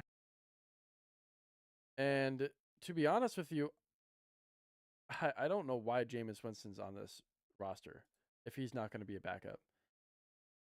Why are they paying him to be a third string, right? Are we banking on somebody getting injured? Is that what we're doing? I don't understand. Like, he could be a backup. He could be a better backup for Aaron Rodgers in Pittsburgh. He could be a better backup than Tyrod Taylor for the New York Jets. He could be a better backup than Jarrett Stidham in Denver. He could be a better backup than, well, maybe, I don't know if that's actually true. He could be a better backup than Kyle Allen in Detroit. You know, there's so many places where he could be a better backup than the backup that's actually backing up. And yet he's a third string in New York. I don't understand this, man. But I digress. Yeah, I mean everything that's going on with the Giants right now is not good. No. It's Really not good. The only bright spot is like Malik Neighbors Yeah. and Wan'Dale. Like everything else is not great. Jackson Dart's probably going to end up starting. Yep. It's a really tough situation to get thrown into. It is because Brian Giants Daboll is going fans to get need fired. to be patient with Dart because he is going to be a very good quarterback. He needs to be I don't in know. a better He's situation. Gonna need some time. Yeah, Like, because the situation's really, really bad. This is. isn't like a JJ McCarthy situation where the situation is good. Nope. And he played like really bad for the first 3 quarters, but then turned it on in the fourth. Exactly. This is just a straight up bad situation completely. Because their head coach is clueless. Yeah, he's actually does not know what's happening. So. Yeah. Yeah. Giants fans, if Jackson Dart gets put in there, you need to be patient. Like very patient. You need to give this guy at least a season and a half to like figure out what the hell is going on because this is not a good situation to be in. 100%. We got Tennessee at Detroit. Tennessee at Denver. This is another you got to be patient. Tennessee needs to be patient with Cam Ward. Like we don't know anything yet. I mean, again, not a good situation to run into here. I think he still performed extremely well against what is supposed to be the best defense in the league, man. You know, and to be honest with you, like the Titans defense looked pretty decent. Yeah. Against an offense that should be better than, I mean, it was a playoff offense last season, right? But Bo Nix looked horrible. Mm-hmm. Yeah, he had a bad one. He really did. He got a couple of good throws to Courtland Sutton for a touchdown, but man, he did not look good. he did not look good at all. Um, I don't know what to say. I really don't. I don't know Yeah, what to say. a couple things. I mean, Cam Ward. I don't know if he looked like amazing in this game. This is a really tough defense to go against on your first game in the NFL. It's Yeah, really hard. yeah, Not really gonna hold this game against him too much. no. Um, he's not. Cam Ward's not really gonna be a fantasy relevant QB. I don't think. If he is gonna be fantasy relevant, it's gonna be late in the season. Hmm. Tony Pollard, he has a fumble loss. It's not good. But I mean, 18 carries is a lot of volume. And I think that's going to be kind of the situation when you have Cam Ward kind of like learning. They're going to lean on Tony Pollard a lot. So, Hmm. eight, that's a lot of volume. So you're probably pretty happy about that. I would also expect Calvin Ridley to have an increased role this week because he's really the guy there. There's nobody else really that's going to be getting a ton of targets. I mean, Calvin Ridley, I think out of a lot of teams in this league, he is like the undeniable number one for this team. So, Yeah. uh, I'm also really excited on the other side. I mean, I'm really excited to see um, RJ Harvey getting 70 yards on 6 carries. That's really good. And I'm also really excited. Cortland Sutton obviously is. That's really great to see that he's getting a ton of work. But also Troy Franklin and Bo Nix are connecting more. I think that's interesting. Because Troy Franklin is a deep threat. They both came out of Oregon. They have good chemistry. They could not connect a lot last year. I mean, if you look at the games last year, there was probably like 4 or 5 times where either Troy Franklin dropped a touchdown pass, a long touchdown pass, or Bo Nix overthrew him by you know, just like a couple inches. They Hmm. just weren't on the same page. But I mean, if they can get something going, I mean, Troy Franklin could be somebody that you need to keep an eye on Yeah. for Denver. I mean, remember that game against the Browns last season on Thursday night where Franklin it was wild. Jerry Judy had the Jameis Winston threw the ball to was it Jerry Judy or Cedric Tillman? I don't remember. But there was like an 80-yard touchdown or something wild. And the very next play, Denver goes out and Bo Nix throws the same exact ball to Troy Franklin. Yeah, I think it was Troy Franklin, but it could have been Marvin Mims. I don't remember. Um, for this, it was literally the same exact plays, same exact yardage. That's what Yeah, That's what they're using Troy Frank. I don't know why I can't say this guy's name. I can't say Troy Franklin. I can't say Troy Franklin. But, this is what they're using him for, and it is interesting that they're getting him on more than that. So maybe All right. give it another week, see what Yeah, happens. But yeah, yeah, I'm excited for it. If Troy Franklin and Cedric Tillman both take off, yeah, my dynasty team, bro, like shit. I mean, I've been calling shots for a couple years, and my dynasty team, if Troy Franklin really starts to pop off this year, holy shit, bro, my team's gonna be really scary. I want to be in a Um, dynasty league. That sounds fun. Uh, we got all right, the okay, next game yeah, here. this is a pop off game for me, bro. Like I'm so fucking. This is not what the Seahawks did was just not okay in this game. Well, okay, so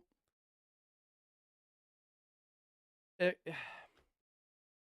it is the first game of Sam Darnold being the number one QB in Seattle. First game of JSN being the number one wide receiver in Seattle. First game of Cooper Kupp being in Seattle, which is a huge deal.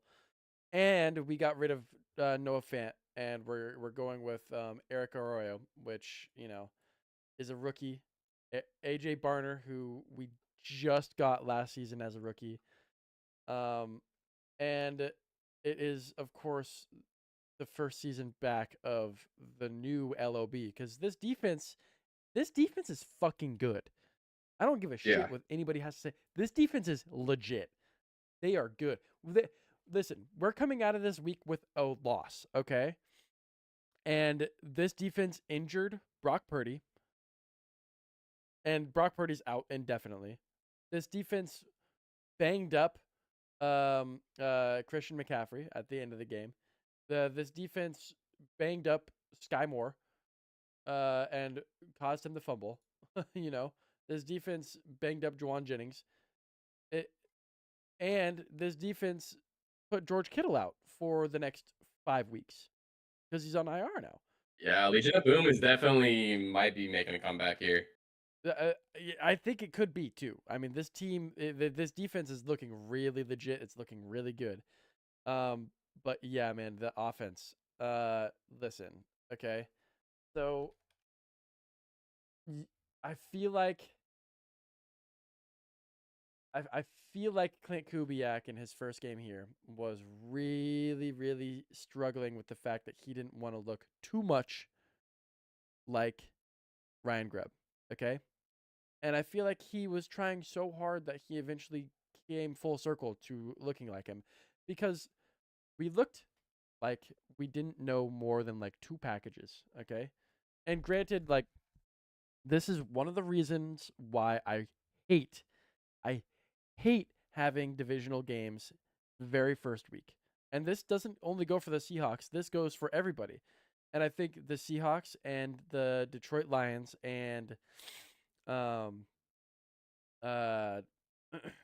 what was the other team that I was looking at? Oh, and the Bengals suffered the most from this, right?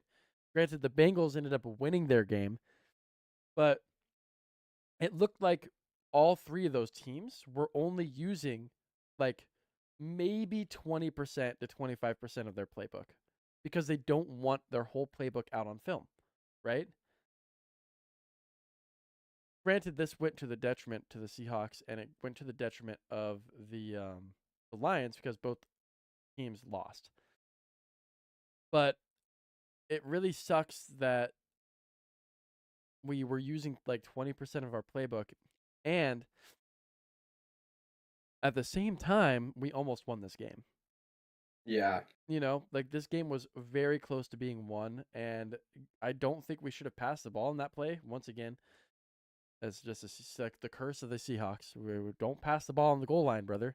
Give it to your running back. But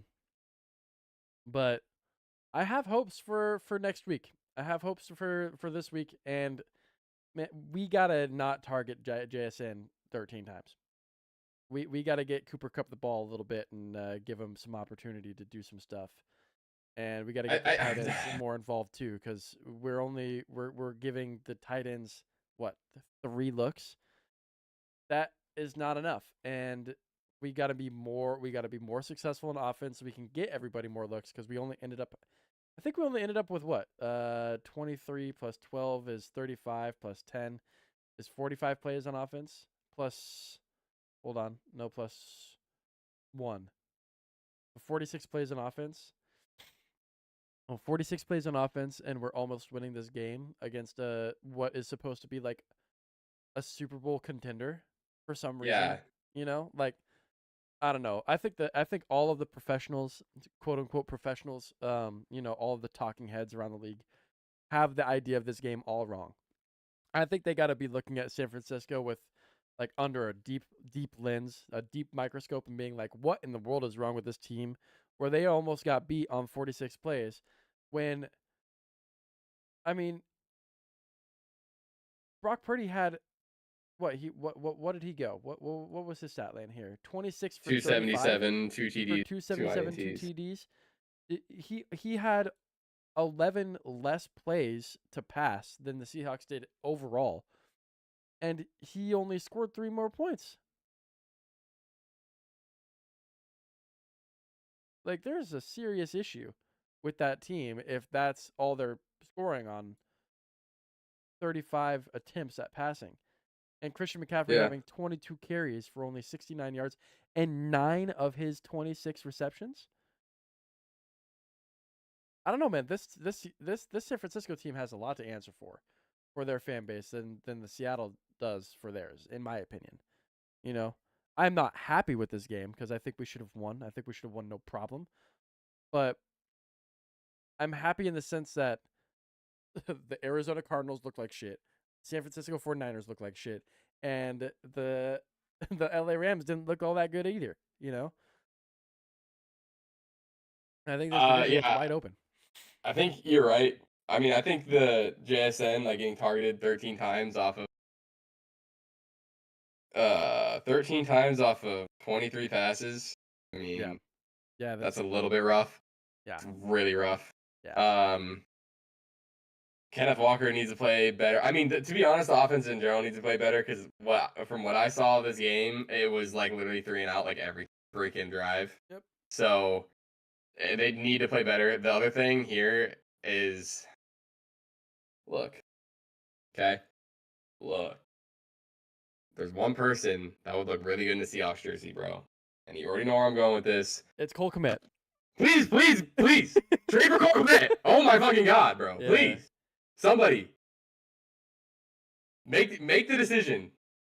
Yeah, but He is one of the best tight ends in the league, and he's on the bench. Somebody. Who do we send over, man? I don't care. I mean, genuinely. I would be he's down. on the bench. They will just fucking trade him a pick. Listen, just give him like a third. I would, because I don't want him on my team anymore because of how he looked this past week. I don't know. I feel weird about this saying it, but if we send Tariq Woolen and they give us a draft pick and Cole Kmet, I'm down. Just send over a third on pick for Cole Kmet, dude. What the fuck? Yeah. He's so good, bro. Yep. He would literally add a layer to this offense that hasn't been there for a long time. Yeah. All right. All right. Let's go to Detroit and Green Bay. I mean, we already talked about Green Bay. Yeah, man. Green Bay looks so unreal, but I don't really know what else to say. I mean, again, I don't. Detroit, don't worry. Like, I wouldn't. Don't look.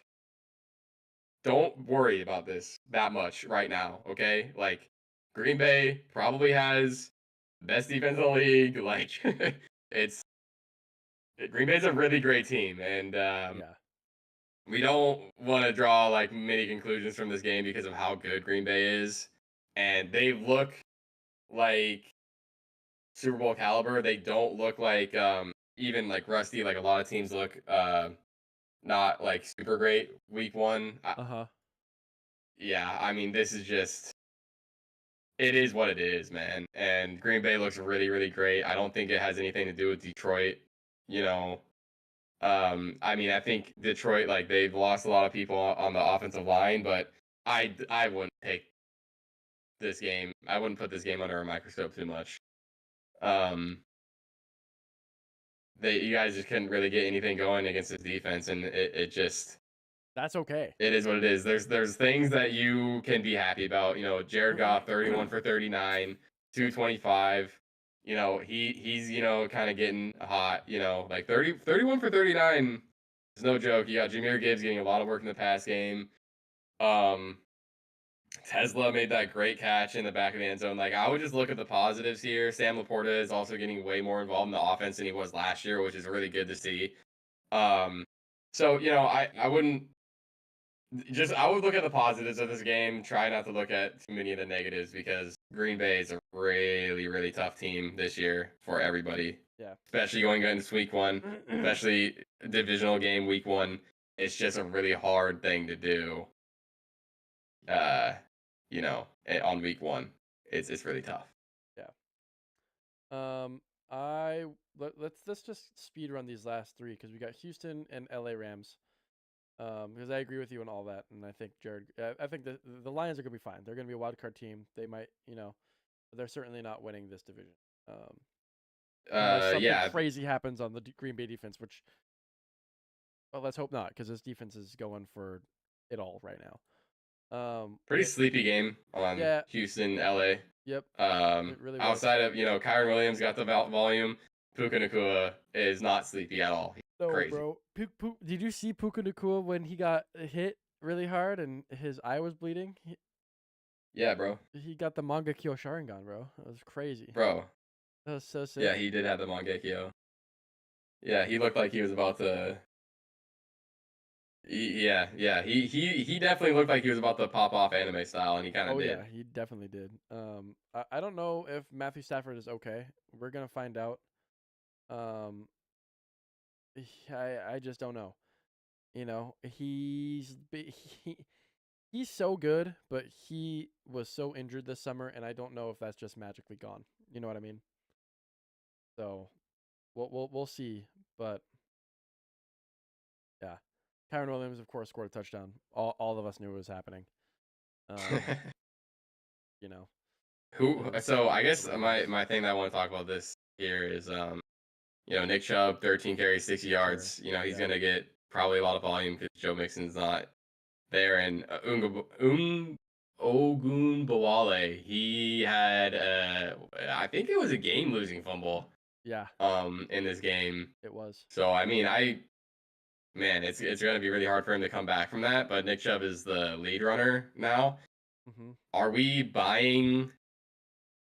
Who are we buying on this team? Are you buying Nick Chubb? Are you trying to buy Nico Collins for something?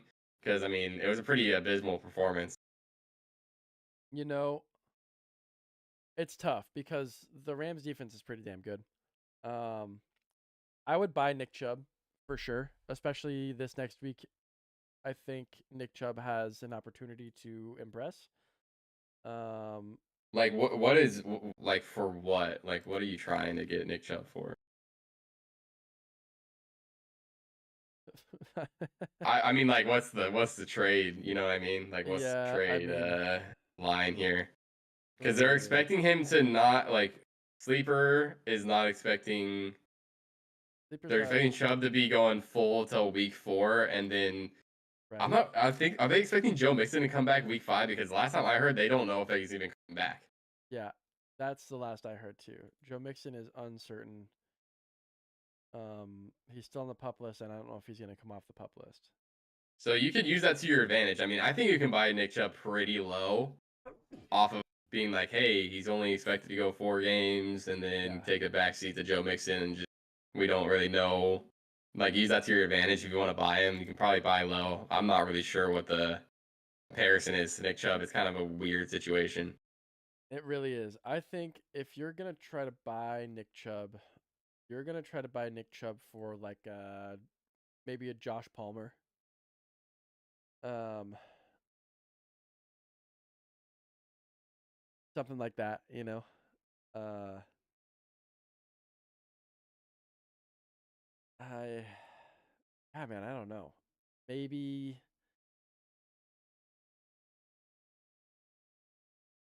I don't know. That's a tough one. Like if I'm buying if I'm buying Nick Chubb right now, it's probably for like 30 fab if he's on the waivers, you know. But other than that, I think if you're relying on Nick Chubb as your number one back, you're probably losing.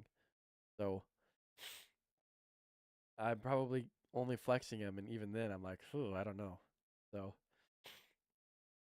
Yeah. yeah, Yeah, it's definitely a weird situation. Maybe it's very tough. if you're gonna buy Nick Chubb, maybe wait another week. I'm not really sure. Yeah. Tough one. Uh, Most electric game, maybe ever. it could be. Um, I turned it off the drive home from work, and then I got home and the Bills won, and I was like, huh? Because when I left, it was 27-40, and Yeah, I yeah, mean, just we kind kind of of knew wild, man. everything here, right? Like, Yeah, I think the only thing that's really surprising me is Keon Coleman.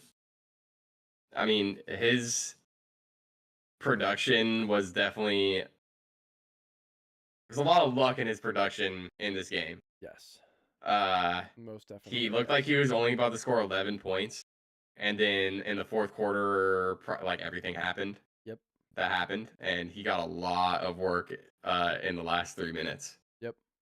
Um, the only thing is, like we see like these kind of turning points in people's careers off of things like this, and I think this could be maybe that turning point for Keon Coleman Hmm. because the momentum that he gets off of this game might be crazy. Yeah, man, it could be, but it's just so tough for me to say that Keon Coleman's the one. I mean, we saw this last year, didn't we? We saw Keon Coleman have a really, really good game, And then sleep And the whole then rest of the season pretty much. he had another good game after Seattle and Tennessee, you know, but then he got injured and was done until week 15 in Detroit. And I just don't know. I just don't know. He's still young. There's still a lot of things that we could see from him, but I just don't know. He's the perfect weapon for the Bills, though, because he's 6'4", he's fast, he's young. But I just don't know. Yeah, he was injured last year. He had a lot of games in like the 9-point range. If I'm a And Keon Coleman then owner right now, I'm selling high. I'm selling high. I'm trying to get out of Keon Coleman. I'm trying to get into something else. But I'm selling high if I used a late round draft pick, man, you know? yeah. And in fact, in this league, it looks like he's been traded around a couple of times.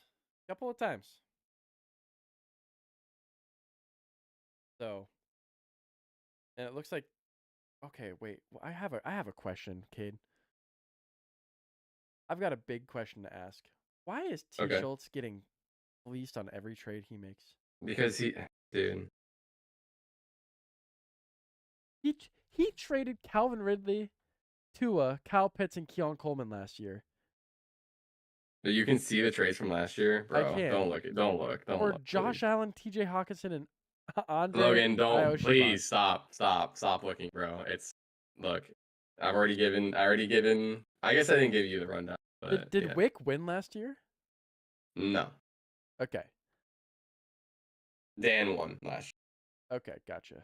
But I'm like, okay, but Wick won. Wick has won a lot though. Yeah. He was. I think he had a 3-peat or a 4-peat win. So, anyway, I think pretty much. I mean, you knew what was gonna happen with Baltimore. I mean, you knew Lamar Jackson was gonna go off. You knew Derrick Henry was gonna go off. Zay Flowers is one of those guys where you're like not really sure every week what's gonna happen, but you know he is gonna have games like this where he's gonna go for around the 24 to 30 point range. Yeah. I don't really know what to say. I mean, I think everybody kind of knew what was gonna happen this game. You knew that everything. Everybody was gonna pop off. So yeah. I was just surprised on how much Keon Coleman popped off in the fourth quarter, and I'm a little bit on the fence on like I don't know where his career goes from here because I don't either. I think I think it definitely could be a turning point on like, hey, like now he's the guy now, and he's gonna come in with a lot of confidence, a lot of momentum in the next game. Yeah, and we'll see what happens, but I mean, I'm hoping for the best for him. Honestly, I really am, but. Yeah, you just don't know. Don't think you get a lot of games where you have that much production in a couple minutes. Yeah, because I mean that was the last drive that he had all that production. He had what, like 6 of those receptions. It was the last like 2 drives. Yeah. And he also had the touchdown in the fourth quarter, didn't he? Yeah, I think he had like 5 catches for like. I think it was like 5 catches for like 70 yards and a touchdown in the last couple minutes of the game. Yeah. So. Let's move on to the Monday night game. This game was really interesting because you look at fantasy and both the quarterbacks have pretty good stat lines. But then you watch the game. Yeah. And you sit there and you're like, dude, Caleb Williams sucks. This dude's so bad. And you're also sitting there and you're like, man, I want out of DJ Moore. You know, I don't want DJ Moore on my fantasy team. Immediately when I took him, I was like, that was a mistake. You should not have taken him there. 100%. I mean, look, I was looking at DJ Moore during the draft, and I was like, I just don't want to touch it. No, I don't. I mean, last season out of DJ Moore, you got one 20-point game, and it came in week 12, right? Every other game was subpar, and he ended up being the wide receiver number what? 7 wide receiver number. I guess last season he was a wide receiver 16 somehow. But I don't want, it's not a wide receiver 16 that's gonna help you win the fantasy league, you know. He has So I don't know. I don't like it. I do. I I don't know, man. did. Look at his point totals from last season. Like it's he has a lot of he has some game he's not consistent. It's like, No. oh, okay, you'll have like 10 point, 10 point, 10 point, then 28. And he was like, okay, now you got like 8, 8, 8, 8, 8, and then like 23. 28, Yeah. and then 23, and then 10, 15, 14, 12, and then 21. So he finished off last season really strong. But then like the beginning of the season, you're like, oh shit, like I don't want him on my I don't know. team. I don't know. I just think I don't think the Bears are the answer to anything. I don't want anybody on the Bears, but there's only one Bears player I want on my team. And that's DeAndre Swift. I thought he, even though he didn't have a great, fantasy game, I thought that he ran really, really hard. I thought he looked really good, and I would, He wasn't getting much I would take of the an risk. opportunity Yeah, to run the ball in like an open area. Like the pass game that Caleb was cooking was not good. I mean, I know he had 21 completions for 210 yards, but dude, I mean, if you watch the game, it did not feel like that, bro. Like he was, there was just not, after the first drive, it was just everything was went downhill for them, yeah, and I mean, the Vikings went into Caleb Williams. You need to throw the ball, man. We're not gonna let DeAndre Swift run. right. Like you need to throw the ball, and he was not doing very well Yeah, at that. no, he was not. I mean, he looked bad in my opinion. Especially in the second half. I mean, he looked horrible in the second half. The first couple drives, Caleb Williams looked okay, but then he just looked horrible. And Yeah, and almost on the reverse end of this, JJ McCarthy looked awful for the first 3 quarters of this game, and then in the fourth quarter came back. You know, I don't that pick six that he threw was dude, I don't that know. I mean, he stared down Justin Jefferson on that play. Oh yeah, I swear to God, it was before he even snapped the ball. He yep, was already looking over there, yep. and that dude jumped. I mean, let's go Beavs first of all. Oh That yeah, corner totally. that got that was from the Beavers, but bro, I mean, genuinely, I don't think that guy could have gotten an easier pick six. I don't think there maybe has been one in a long time.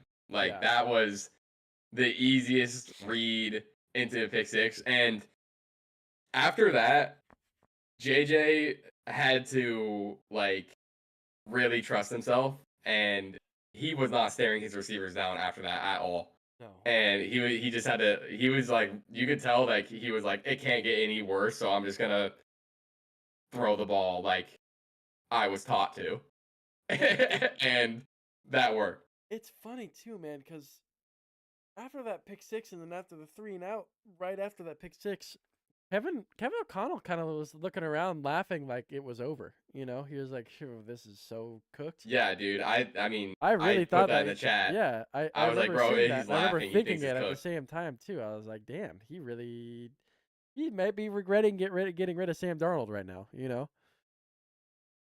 But then he made his comeback, rushed for a Yeah, touchdown, threw a touchdown, got a 2-point conversion, won the threw game. two TDs. Yeah. He threw two TDs and ran for a touchdown in the fourth quarter. Like, Yep. dude, that's some grit. I can't Absolutely. lie. I can't lie with that, bro. Like that, you And know, that I takes some serious dedication to like really play that bad for 3 quarters and then come mhm. back in the fourth quarter and just keep your head down and keep grinding. Like that's impressive. There is one really important thing that I want to bring up in this, and that is what I said before this game. Jordan Mason is going to be the number 1 running back in Minnesota. He Yeah, is just going to be. And he yeah. got more carries. He outcarried Aaron Jones by 7. And he had more yards than Aaron Jones on the ground and receiving. Granted, Aaron Jones had a lot more receiving yards than Jordan Mason, but Jordan Mason only had 1 reception. And Jordan Mason didn't get the touchdown. Aaron Jones did. But I guarantee you, when Aaron Jones Off gets a these pass touchdowns, though. bro, and it was off pass, yeah, very true. Jordan Mason's going to be a really good running back to have in fantasy this season, in my opinion. He had a 54% snap percentage. He's a good receiving back. He's a good running back, man. He's young. If he's not getting the number one snaps this season, it's gonna happen next season. And Yeah. like this is something to watch out for in Minnesota because Jordan Mason is really good. There's a reason that Jordan Mason was the backup to Christian McCaffrey for so long. Aaron Because he wasn't a backup. Jones. I don't think Aaron Jones is really gonna go away at least this season. Yeah.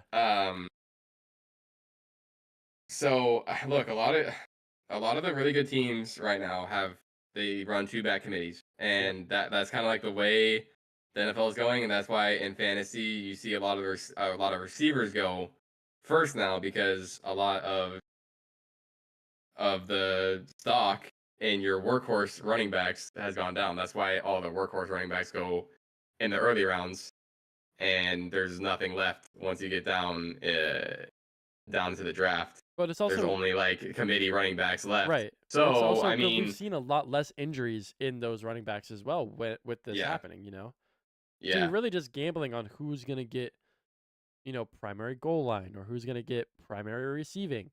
That's what you're kind of looking for in this, which is I think it's a good thing. I think I also think competition is good in the backfield. Yeah, totally. And not only that, but like you're literally just searching, in my opinion, you're searching for all of these factors, and it makes you need to know ball more.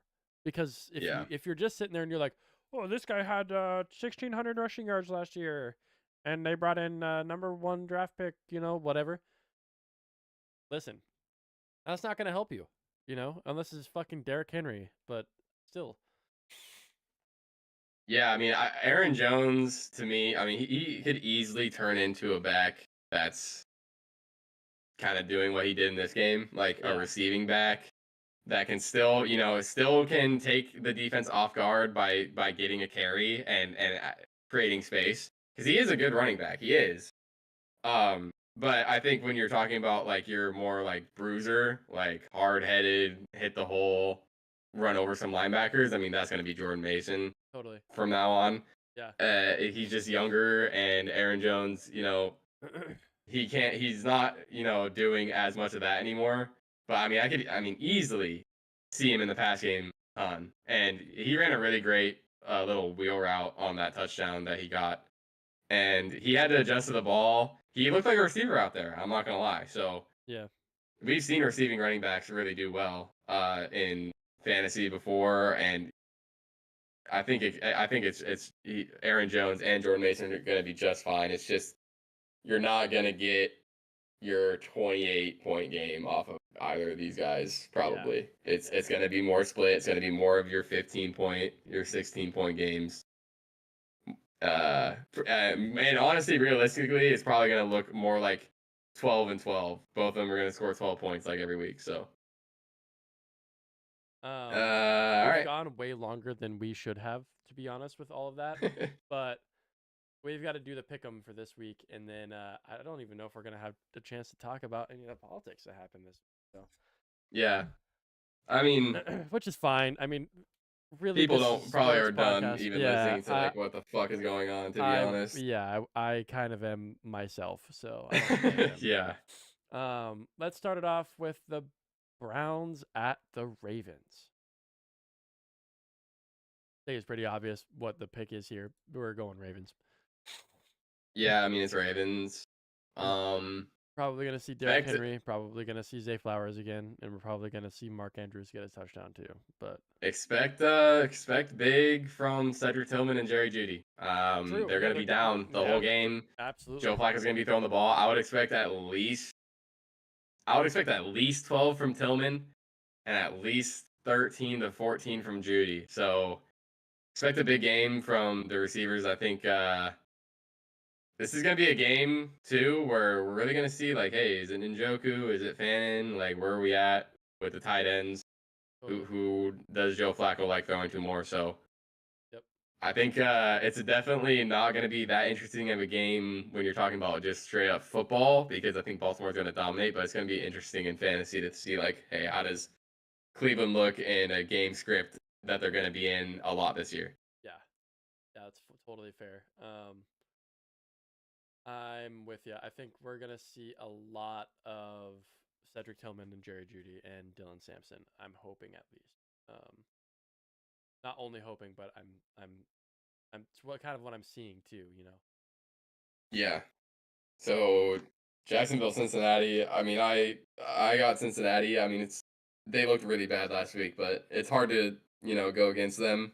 Once they turn it on, it's hard to vote against them. So think gonna go with Cincinnati here. I'm gonna go the opposite route because the Bengals defense is so damn bad, and the Jaguars really looked good last week against a decent defense that's definitely better than the Bengals defense. I'm gonna go Jaguars, and I'm saying we're gonna see Travis Hunter score his first touchdown. We're gonna see Travis Etienne score two, and we're gonna see over of 35 points in this game for both teams, but we're going to see the majority of them scored by the Jaguars. You got this one. Yeah, we got Giants in Dallas, divisional game. This is Dallas all the way. I mean, CeeDee Lamb, Dak Prescott. We gotta see CeeDee Lamb and Dak Prescott get that connection going again, and we're gonna. I mean, there was no excuse for Dak Prescott to only have a 7-point fantasy game last week, in my opinion. Oh no, what? No, there definitely is an excuse, bro. Well, bro, CD dropped like 4 passes. That's what Two I'm of them would saying. have been touchdowns. That's what I'm saying. Like it wasn't anything that Dak Prescott did to make it happen. Yeah. I think we're gonna see him come back. We'll see the Cowboys win this game pretty handily, and also just lot of points. Yeah, I think Dallas should definitely win this game.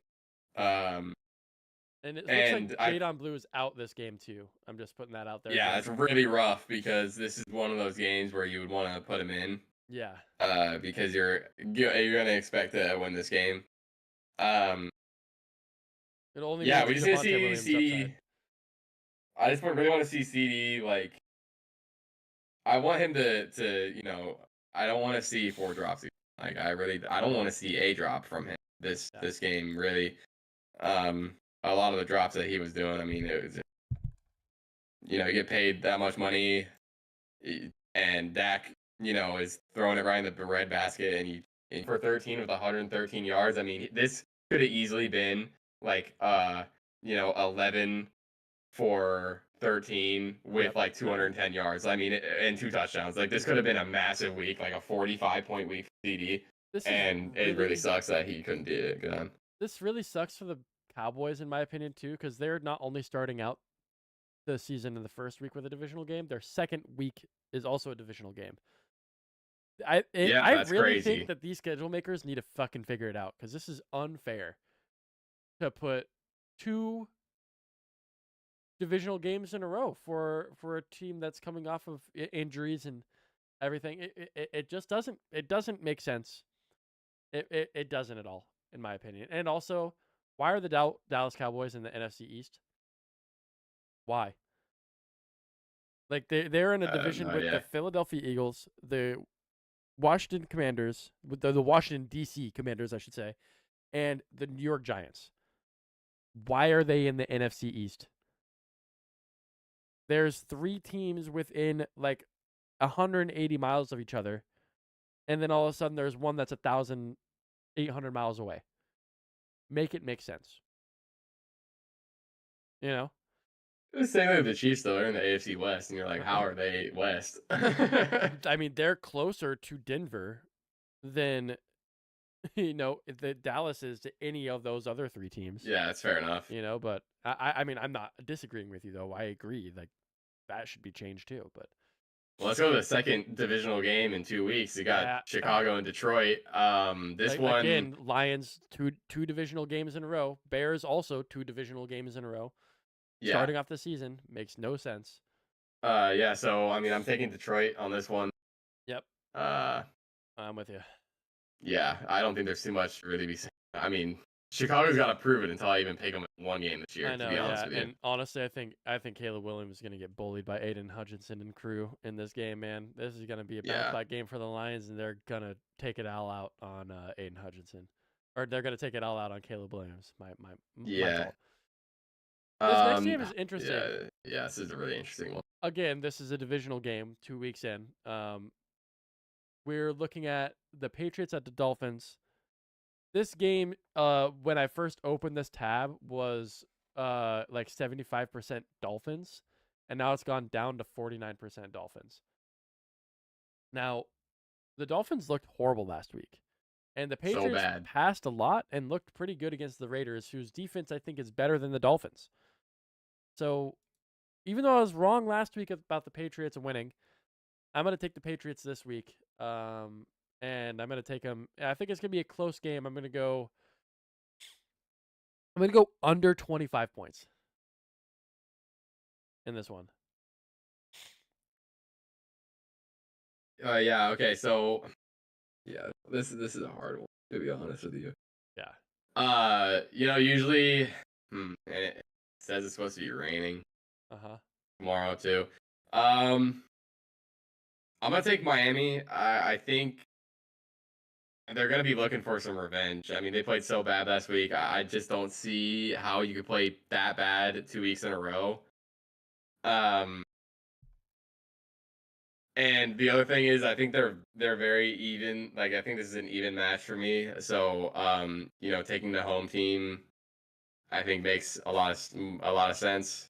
But yeah, this is a really tough game to pick. I genuinely have no idea what's gonna happen. Fair. And then let's go to San Francisco, New Orleans. I mean, Jesus Christ, this is another tough one because Mac Jones is starting for San Francisco. Yeah, I kind of trust Mac Jones to get it done though against New Orleans, especially if Christian McCaffrey's playing, which I don't know if is even true. He's cleared for week 2. He's playing. Yeah, he'll be fine. Yeah. So I mean, I guess I trust Mac Jones as long as he has Christian McCaffrey going. Yeah, I feel pretty good about taking San Francisco here. I do too. We got and they're in the dome too, so he's easy for no Mac weather, Jones. man. Yeah, exactly. Um, Bills at Jets. Okay. Bills. I think it's pretty easy. Bills are gonna win. Oh man. I mean, the Jets looked good last week. Don't get They me wrong. looked They good. looked really good. And I mean, the Bills. I think it's going to be a shootout, but I think the Bills are going to still win because the Bills' defense didn't look very good this past week against the. No, they didn't, and that's kind of where I'm at. The Jets have the same kind of weapons that the Ravens do. Maybe even like kind of better weapons. You know. Maybe except for running back. Except for running back. Running back and still looked good last week, but quarterback, but yeah, I mean, I think the Jets is Lamar Jackson light in a way. Yeah, I mean, I think a lot of people are gonna expect like the Jets to, like kind of die in this game. I don't really think that's gonna happen. I mean, I'm gonna pick Buffalo. Yeah, I'm gonna pick Buffalo, but I think this is gonna be a closer game than people think it is. Yeah. I think it's gonna be like a 23-30 game to me. Yeah. That's what it kind of feels like. I'm with you. I'm gonna be watching that one though. That one's gonna be fun. Seattle, Pittsburgh. Yep. We're playing in Pittsburgh, man. It's gonna be a tough one. DK Metcalf revenge game 2 at home for him. And for everything that we say about Aaron, he's pretty good doing revenge games. But he's also his other players. Yes, but he's also historically really bad against the Seahawks. Right, and I know that, but I actually do trust. I think DK's for 2 touchdowns, 100 yards. So, damn, I really don't want the Seattle Seahawks to start 0-2, but I don't either. I'm gonna pick Pittsburgh because I think DK's gonna have a revenge game. Yeah. And I don't trust Sam Darnold to get it done right now. I don't either, unless we end up with a lot more plays than we did this past week. I don't trust it either. The only thing that I have hope for is that Breece Hall ran all over this Steelers defense last week. And Kenneth Walker had a really bad game last week. I think there's a chance that Kenneth Walker could bounce back. And the Seahawks defense has a real big chance. I mean, last year they shut Aaron Rodgers down. and they were worse than they were last year, right? I think there's a good chance that we could do the same thing potentially in this game, but it's tough to go do in Pittsburgh, man. I'll tell you what, that stadium is tough to play in, Heinz Field.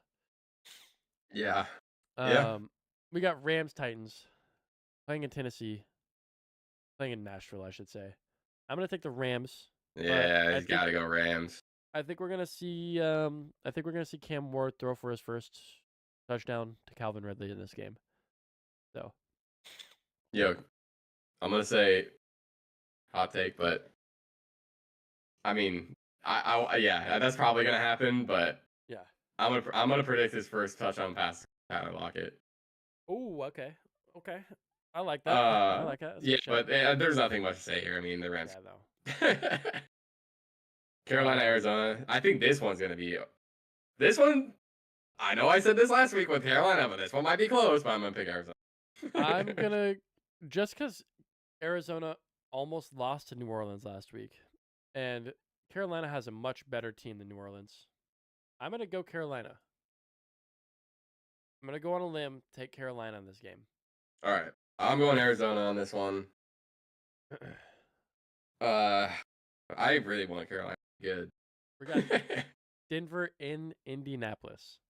Dude, listen, this game is gonna be sick. I think this is my game of the week pick right here. Even though it probably should be the next game, but I'm going with this one because the Colts looked great last week. Bro, they missed defense. a really bad. They missed an opportunity here, man. What do you mean? This should be Manning cast. This should be Manning cast. 100%. Yes. This should be Manning cast, bro. They should flex this to Manning. The only two teams in the league that Peyton Manning played for, and it's the only two teams named off of horses. Yeah. Wait. Yep. Like, oh well, I gotta get my team on that one real fast. Fact check that. Oh, yep, we're good. Okay, yeah. I'm picking Indianapolis to win this game. I am too.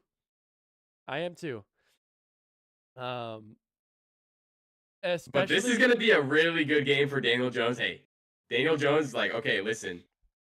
See how good you are, man. Let's put you against the best defense in the league and see if you can perform again. But it's not only that for me, though, but because we saw last week how bad Bo Nix was, right? And we saw last week how bad Tua was, and the Colts punished Tua for being bad. If Bo Nix comes out the same way, the Colts defense is going to come back and punish Bo Nix for being bad, right?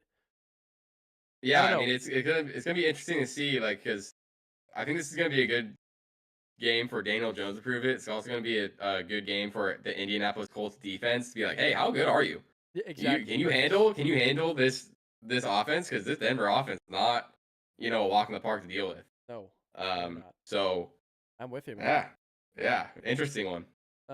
We've got the Eagles-Chiefs Super Bowl rematch, which this doesn't usually happen very often season after Super Bowl happens, but it seems like the Chiefs have had this happen the past couple times they've gone to the Super Bowl.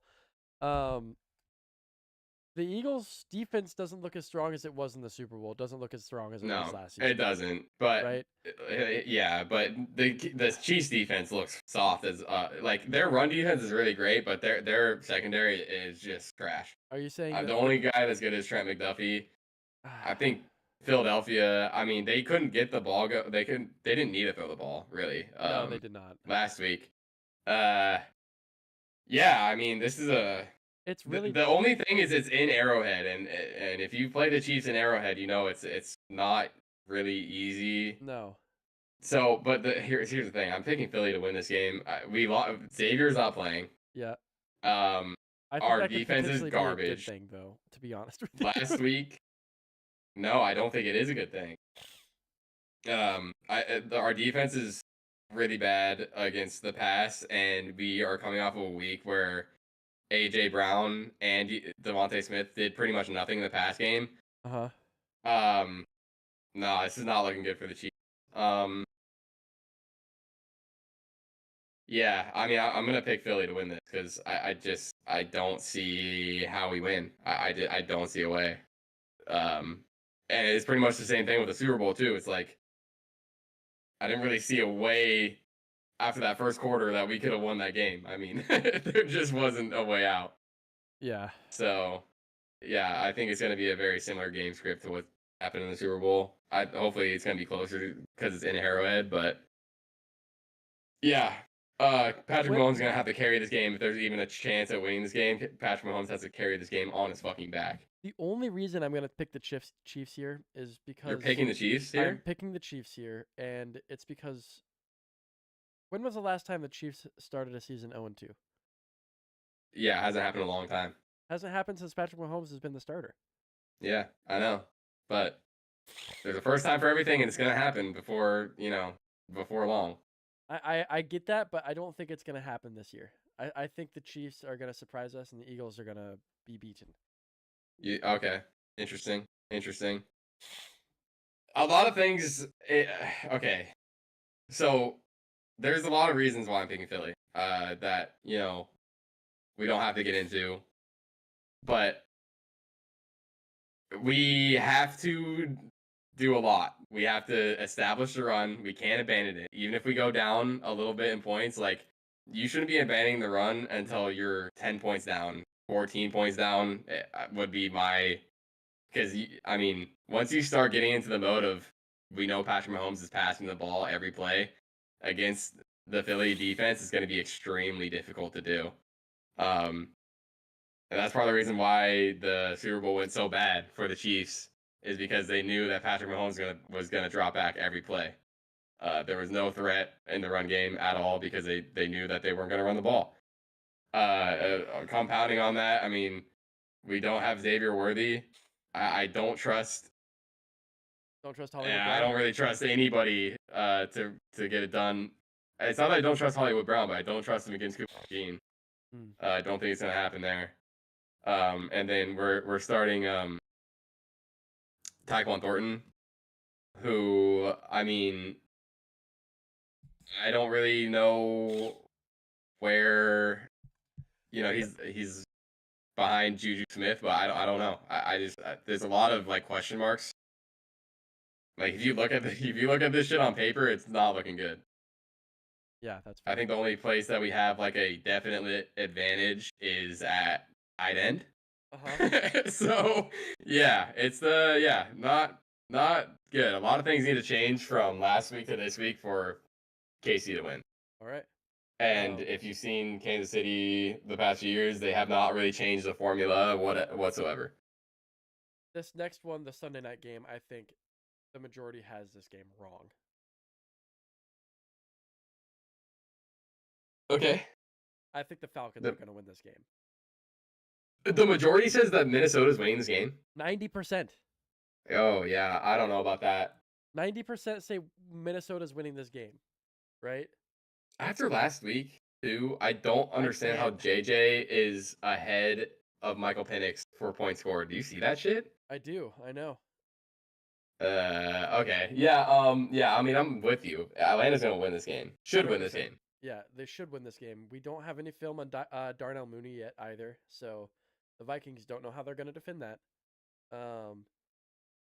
I think the Falcons just have too many weapons. I don't think they have it all put together yet, but I think they have too many weapons that Minnesota can't stop. You know? I mean, they were having a tough time with DeAndre Swift this past week, and now they go up against Bijan. Give me a break. Like, I don't know. The Falcons aren't losing this game, in my opinion. I don't think. Yeah, and also the Falcons can't afford to lose the game. To be honest, no, they really can't. They can't start the season 0-2 like the way that they. If they do, it's in a really bad way that they're doing so. You know. Yeah, they would have to win 2 in a row. Yeah. They would have to go 2, and then just get to 2-2. Yep.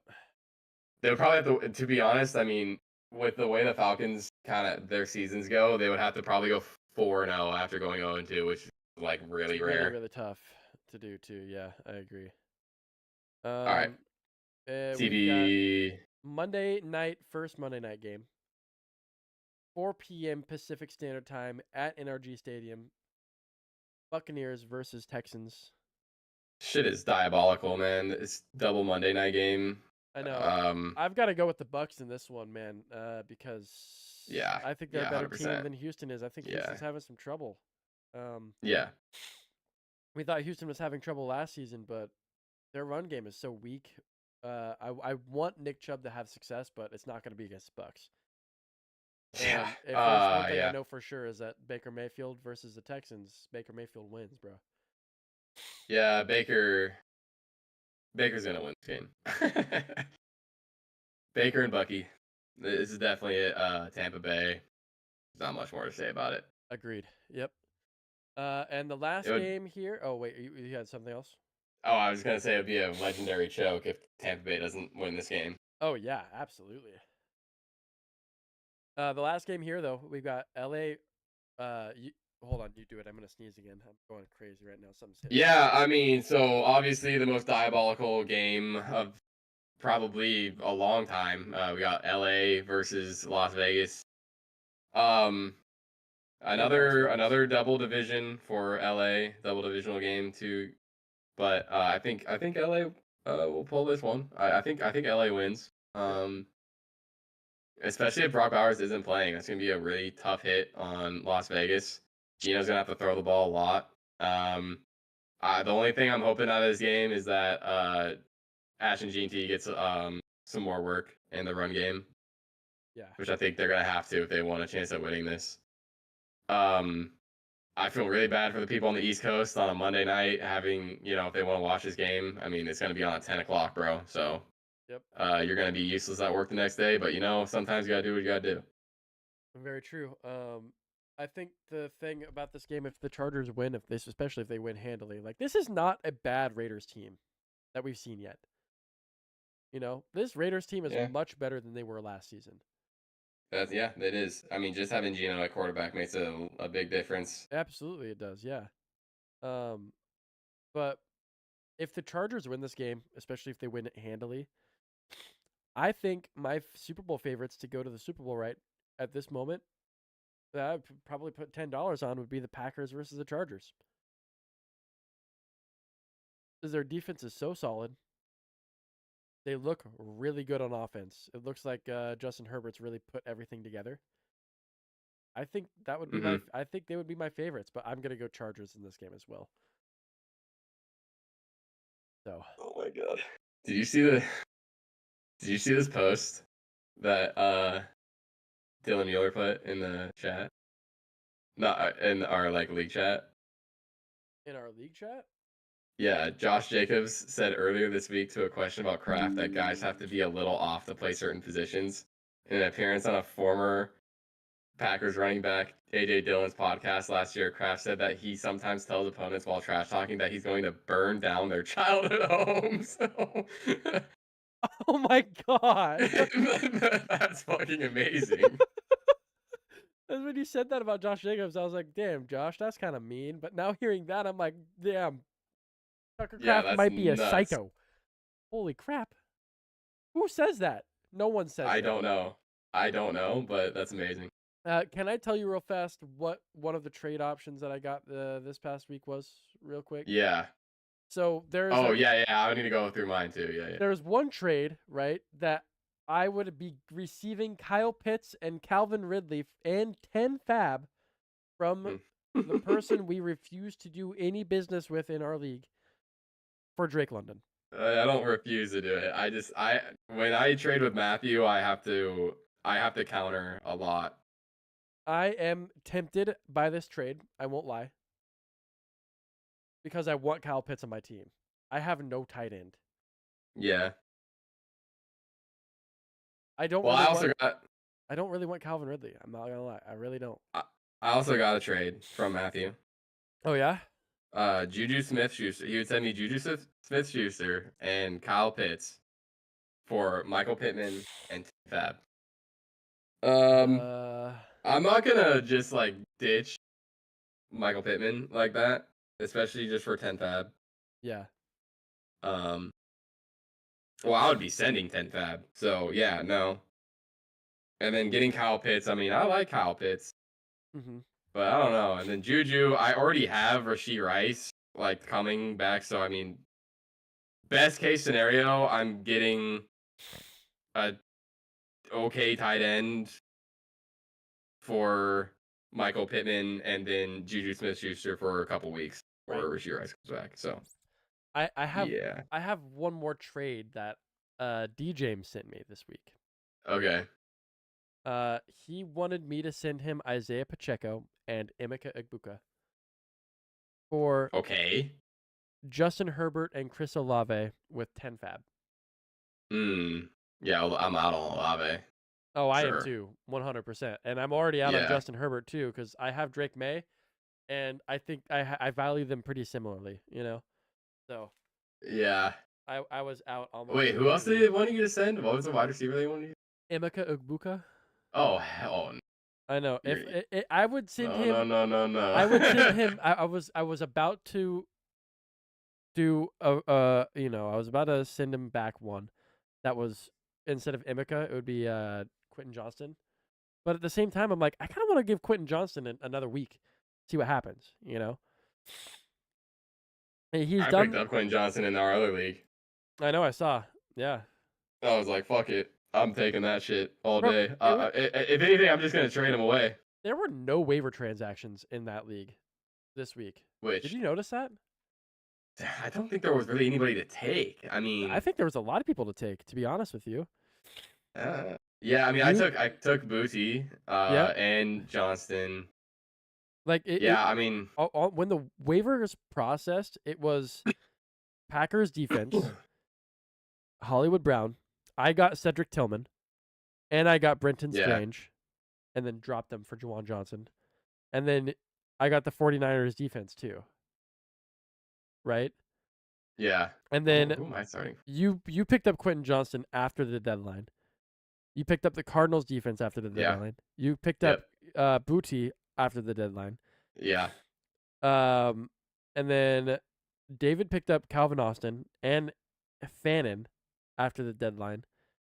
Sessoms picked up Penix after the deadline. And then I dropped Strange and added Johnson. Now, for there being a 12-man league, now everyone's roster is not set at this point. I think there should have been way more movement at the waiver wire, but I don't know. I thought that was interesting. Yeah. I didn't put any claims. I was kind of happy with my team, but then once I saw that no claims are processed, and I knew I wasn't gonna probably all the claims that I was gonna do were not gonna get processed to me. Then when nothing happened, I was like, oh shit. I mean, I'll take some guys, I guess. I mean, shit. Yeah. All right. I mean, that's really all I got this week. Same. Yeah. All right. Well, that's it. We got next week. I mean, I think these episodes are gonna be like this long because we're gonna go through what happened past week, then go through what's gonna happen this week. So I mean, these episodes are gonna be pretty long. I hope I could get things figured out on TikTok too, but it's just really hard, you know. But oh well, it's all good. All right. All right. Well, thanks for tuning in, everybody. We'll see you in the next one next Saturday. And yeah. Hopefully, all right. Good luck in your fantasy leagues this week.